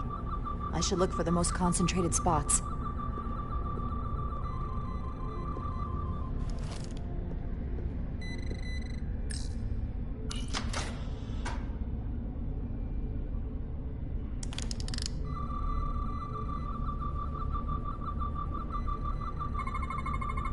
Promising.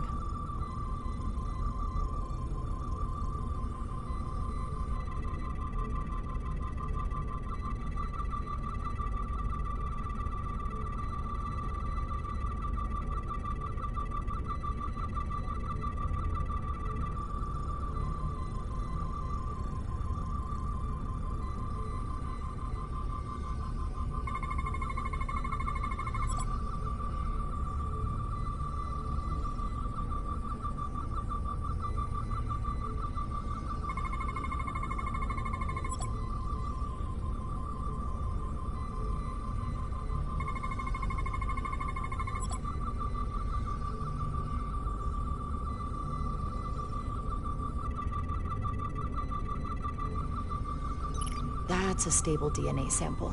It's only partial, but a few more should do it.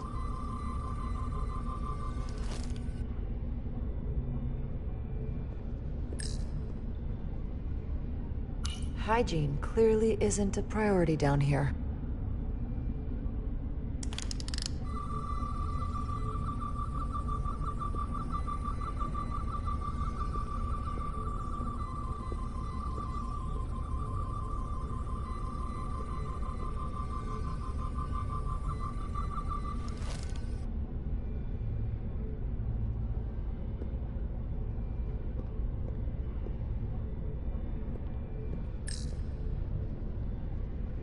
Hotari must be tough on the inside, too.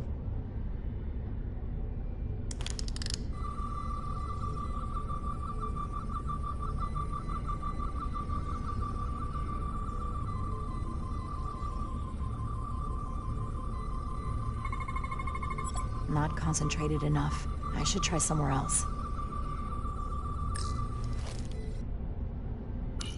If they eat in here, it's likely there's some DNA in the room.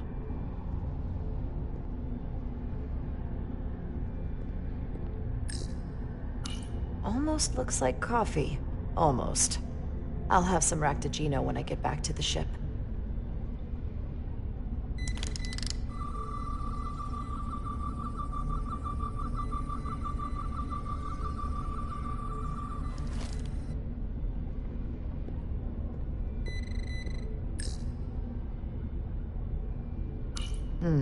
Leftovers. I should give this a scan. Some kind of glowing mineral being used as a light source. Might want one of these for my cabin, actually.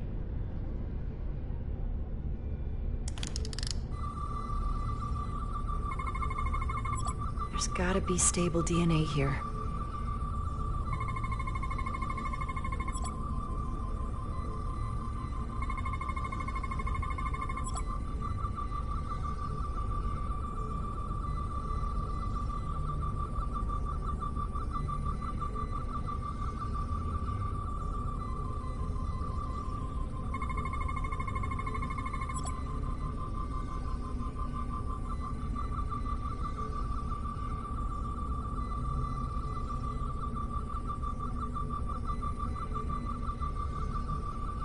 Good.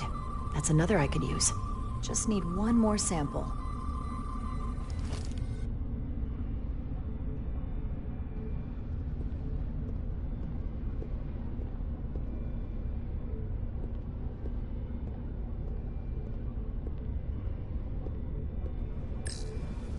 You're not coming inside? There are some things I'd rather not smell. Ah.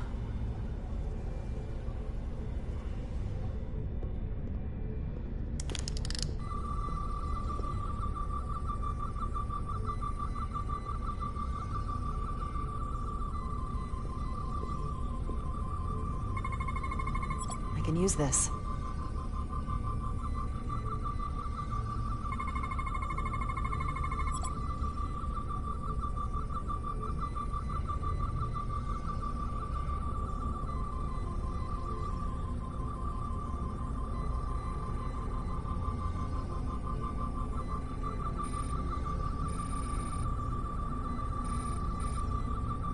Perfect. That's enough to make the DNA profile. Time to go back to the lift.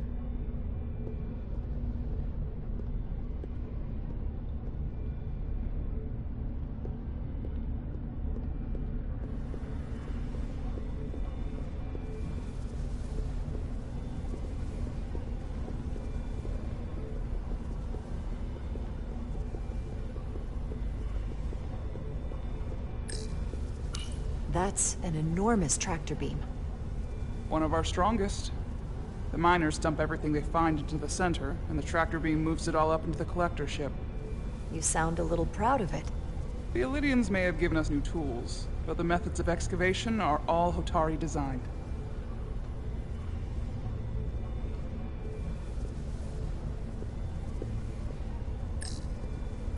Think of anything else that might help? No, sorry, I've been distracted. I've been to the mines before, but only during official state visits. In better days, even the Illydians showed deference to the Queen. But those days are gone, and I'm sure we were shielded from the harsher war conditions. Outside your comfort zone? To put it mildly, but I'm sure we can handle it together.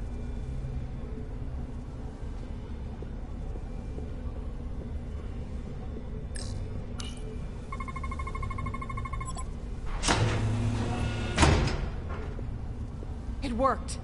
Theory proven. I'll get it started.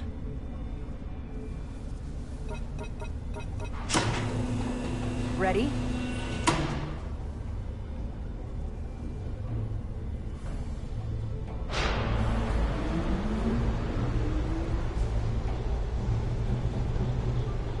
I'm a little afraid of what we might find down there. We'll be okay. I've survived worse than this. Well, I haven't. But I'll put my faith in you. For now.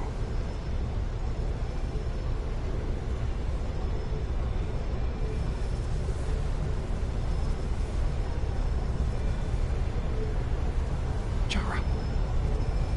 Stay back. There's a guard at the station. We'll have to hide.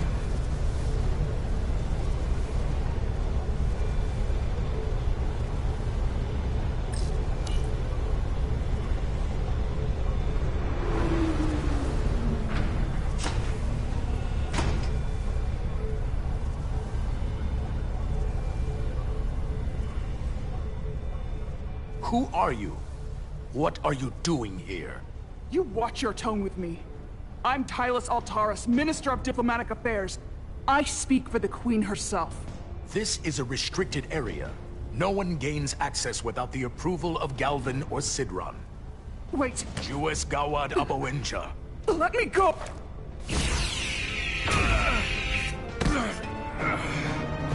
Are you all right? I don't know. Are you injured? No, I thought if I could talk my way through like always, I'd be fine, but... I'm a diplomat. This isn't what I do. I've never even fired a weapon. This is just... It's real now. I wasn't ready for this. Tyler, you can do this. I don't see what you're basing that on. All you've shown me so far is an iron-willed determination to save your people. I don't expect that's changed. No. No, it hasn't. My authority has never been challenged like that. It meant nothing to him. So we should assume any Hatari we encounter from here on can't be reasoned with. Agreed. The only loyalty they have down here is to Galvin and Sidron. Can you switch over the lift? The guard should have a scan card that will allow us to operate the switch. That's some serious armor. Conditions in the mines are harsh, even for Hotari. An Illidian disruptor. I assume the miners took weapons from the Illidians before they fled the mines. That explains some of how the uprising happened, but not enough. Should we take it with us? No. My phaser is more efficient. Unless you want it. Oh no. Weapons aren't my thing.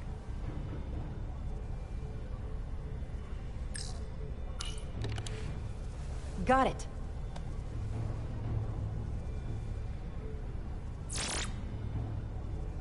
He's not dead, is he? He's still one of my people, and I didn't come here to take Hotari lives. My phaser's set to stun. He'll be perfectly fine, just unconscious for a while. I see. We don't have that sort of technology on our weapons. Good to know.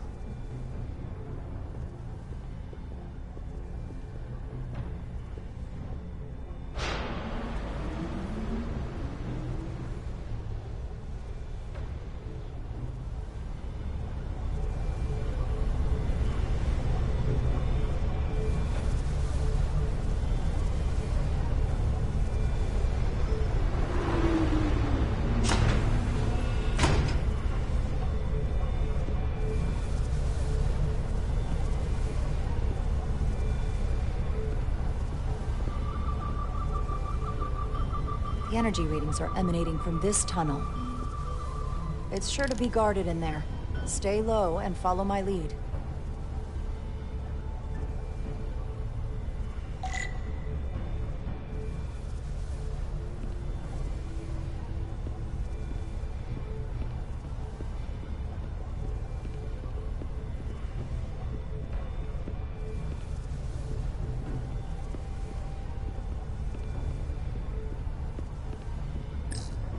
Is that all dilithium?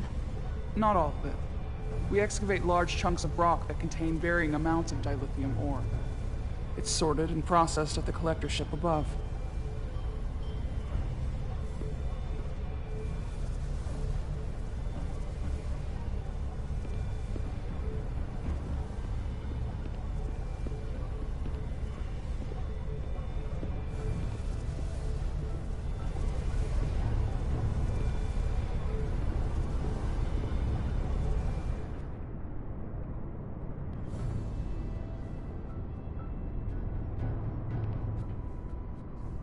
More guards. I take that as a sign we're getting close. I'll get a closer look.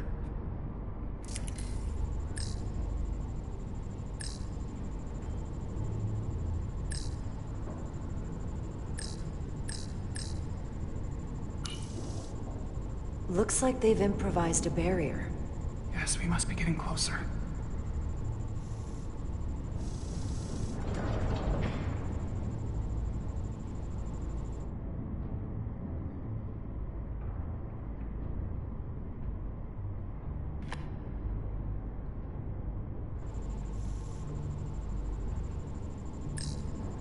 Can you open that door?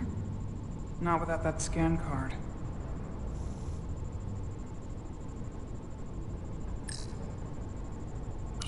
We need that particular card, don't we? I'm afraid so.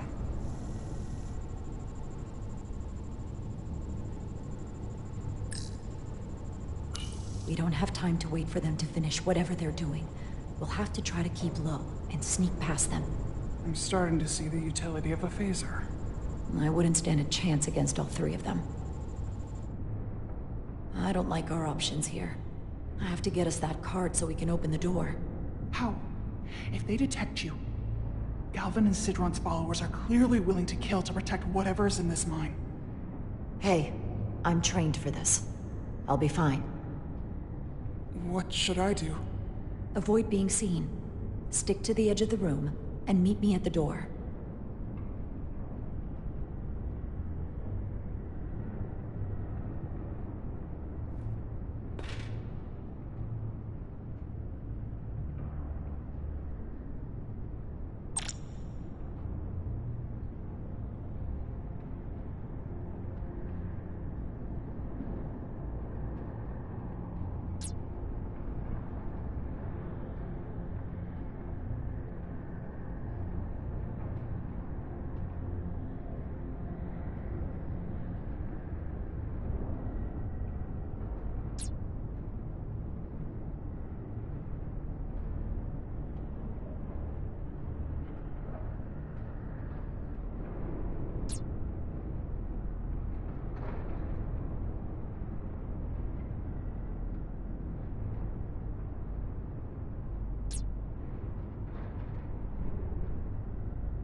I get all the grunt work. Are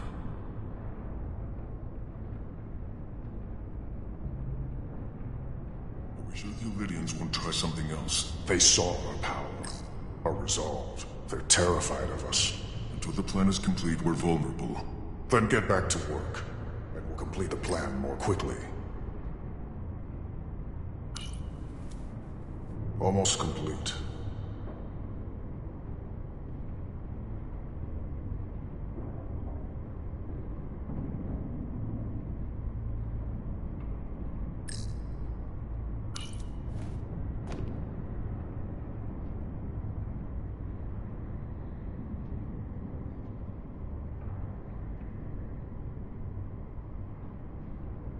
Arrogant Illyrians.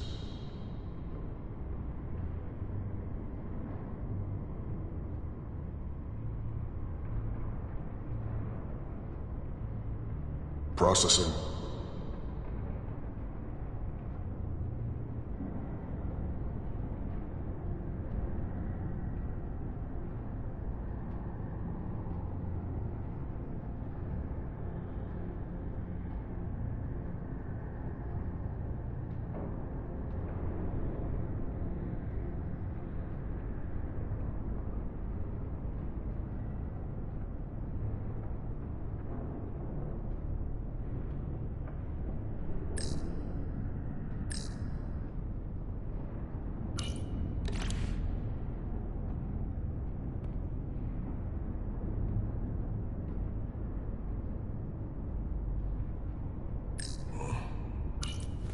Guess I was wrong. How long is Galvin going to make us wait?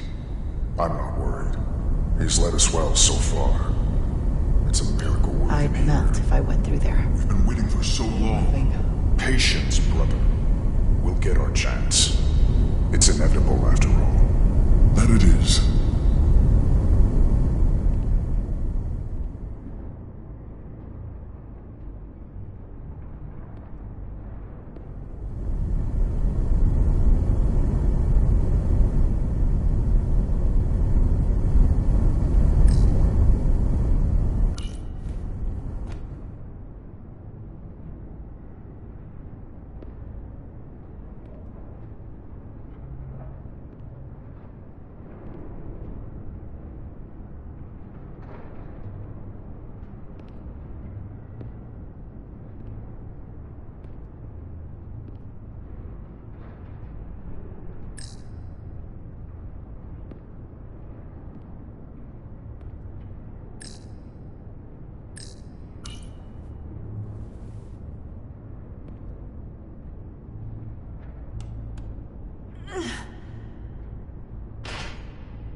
Stay close.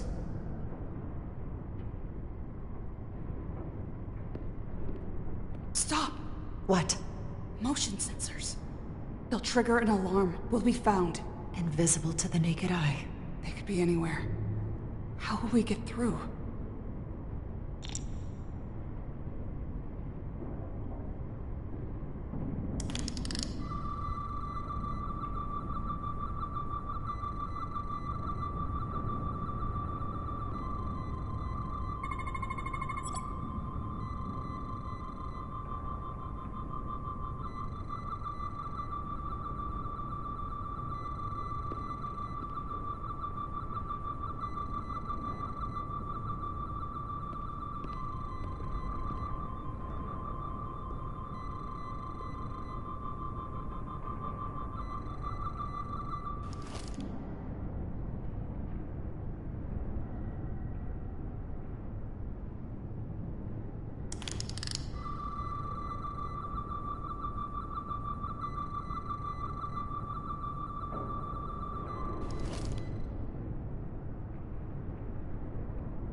This? It's where the uprising started.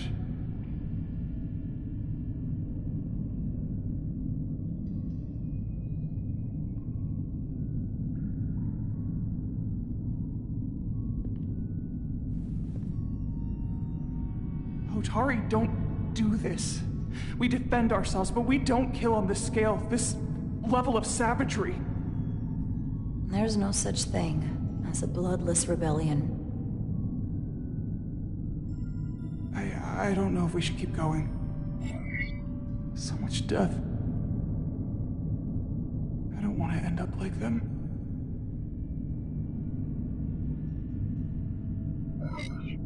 We'll make sure they didn't die for nothing. What we learn here could save the rest of your people. Okay. Okay. Whatever happened here, it made the Illydians abandon the mines. Let's find out what they're so scared of.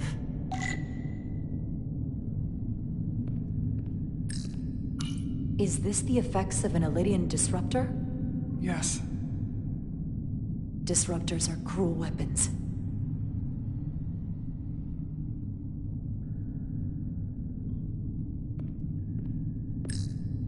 These crystalline particles, they're not dilithium. Are they common in the mines?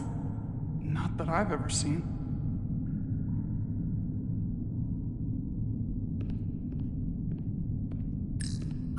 Hotari. And Illidian. Both sides took a beating.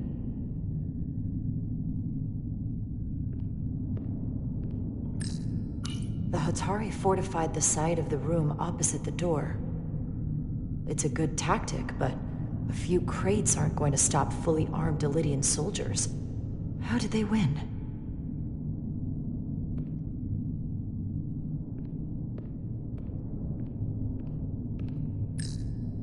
From the blast marks, it looks like the Illidians had far greater firepower.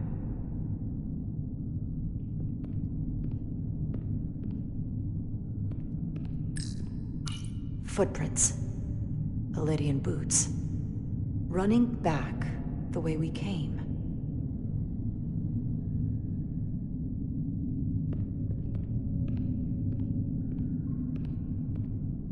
Tylus. What? What kind of weapon did this? This is like nothing I've ever seen or heard of. My people don't have a weapon that does this. What else can you tell me?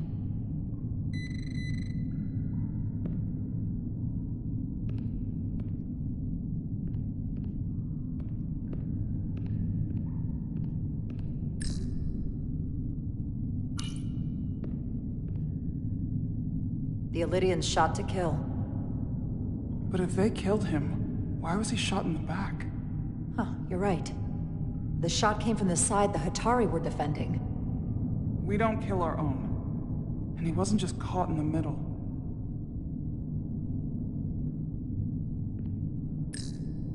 Killed by the same crystallization as the Illidian. Whose side was the killer on?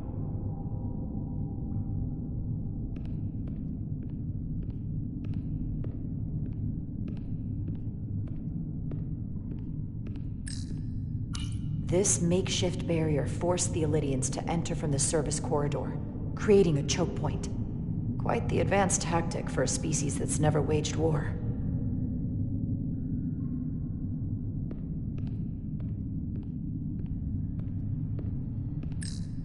This Illidian tried to run. They didn't let him.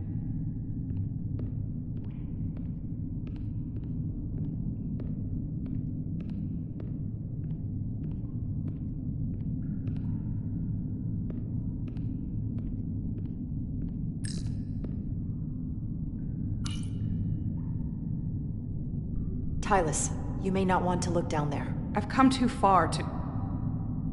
What is this? They've been dumping bodies down here.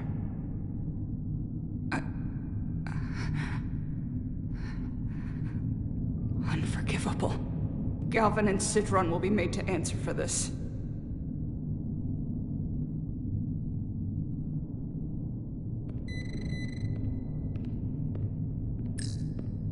More of these crystals. Another of my people dead.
What an awful way to die. This must be why the Elydians are so afraid. Technology that surpasses their own, in the hands of the Hotari that they've lorded over for centuries. Where did this weapon come from? Well, the crystals are giving off tetrametric pulses. If I set my tricorder to search for that frequency, it'll lead us right to the source.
Think they parked this here on purpose?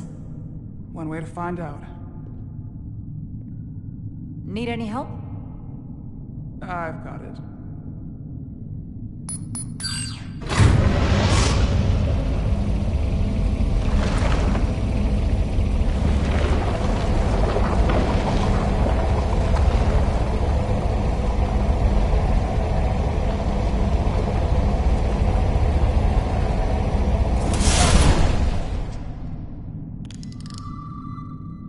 This concentration of tetrametric radiation has never been recorded.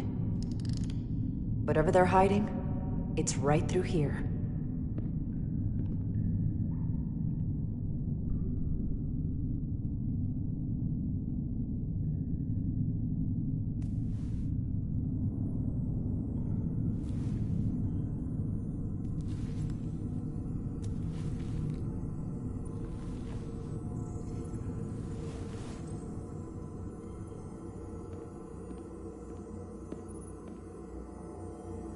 This feels strange. The crystals are increasing, growing outward, replacing the soil. It's like an infection. A parasite. Growing inside Tau.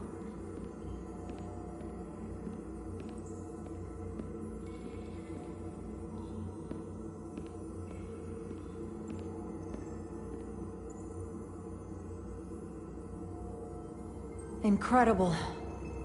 This is definitely not Hotari.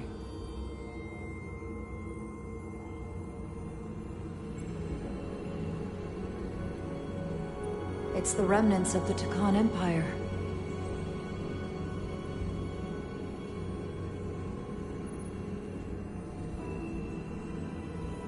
I don't think we should be here. This is exactly where we should be. Every strange thing we've seen in this system, it might all come from this room. We need to learn everything we can.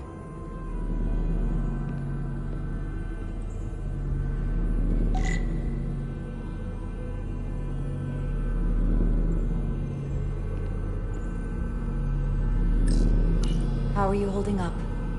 I knew Galvin and Sidron were dangerous. Now I know they're more powerful than I could have imagined. But the worst of it is knowing they got there by turning our people against their own. This place feels wrong. I'll get what I need, and we can get out of here. Thank you. Is it too, convenient that we found this place unguarded? There's an old Earth saying about never looking a gift horse in the mouth. What's a horse? Never mind.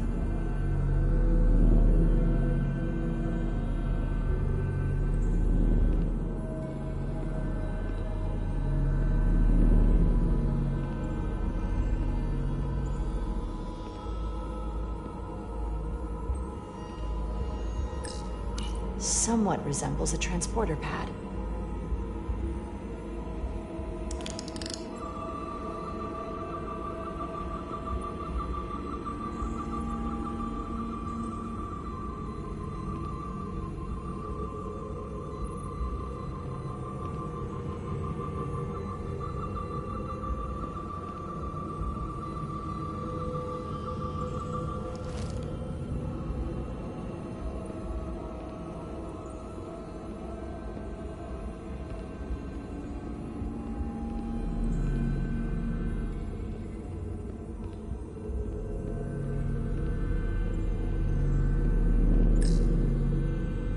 Can your device read this?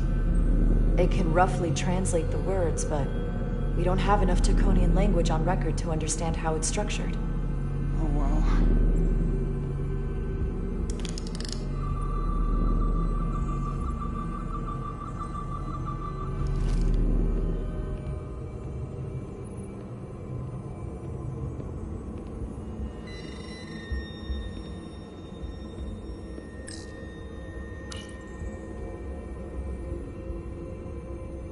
Looks like some sort of replicator. I can't get it to work. It has power. Must be looking for some other kind of authorization.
What is it? The device's primary function is to transmute lithium into this quantized crystalline compound. Possibly for the creation of weapons. Do you think one of these was used on that Elydian in the tunnels? Such a cruel weapon.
This suggests there's some type of complex life form contained within each crystal.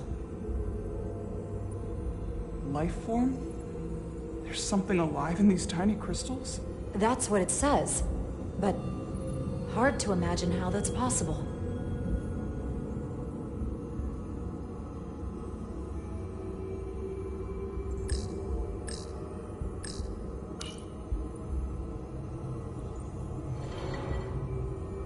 Our science division will have a field day with this.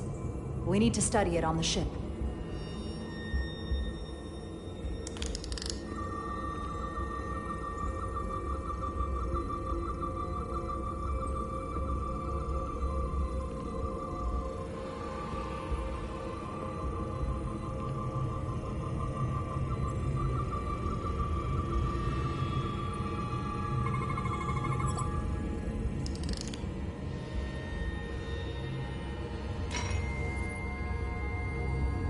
crystallized lithium compounds. Its internal structure is extremely ordered. In fact, the states of these crystals on a subatomic level suggests a storage device of some kind. Energy levels are both stable and ordered, like information. Some of them appear to be depleted. What kind of information would you deplete?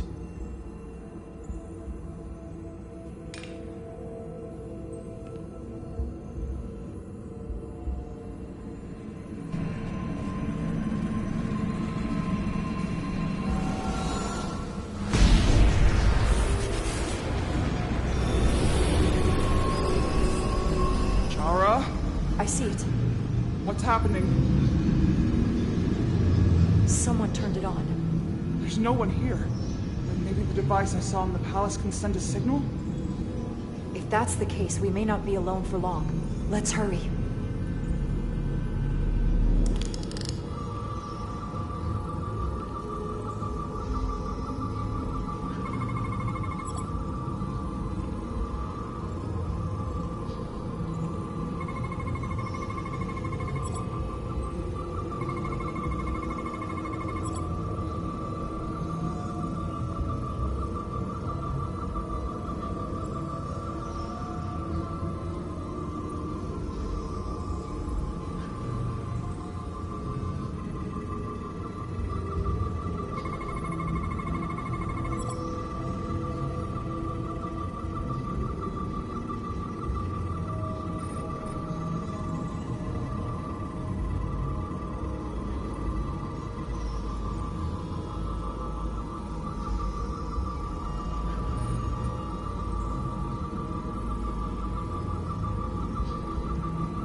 This can't be right. It's putting out almost 50 zettajoules of energy. I assume that's a lot? Enough to power this entire quadrant. This amount of power, the kind of radiation it's putting out, it's the cause of the storm. The warp disrupting beam, all of it.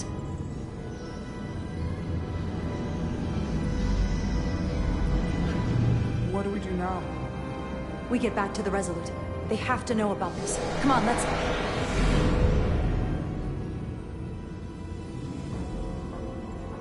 Quickly. We have to hide.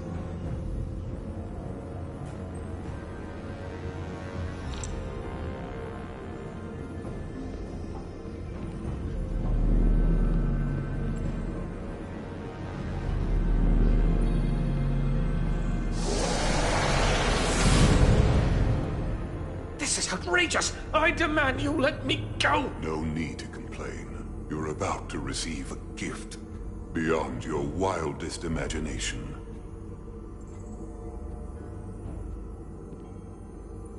If anything, I consider it an honor.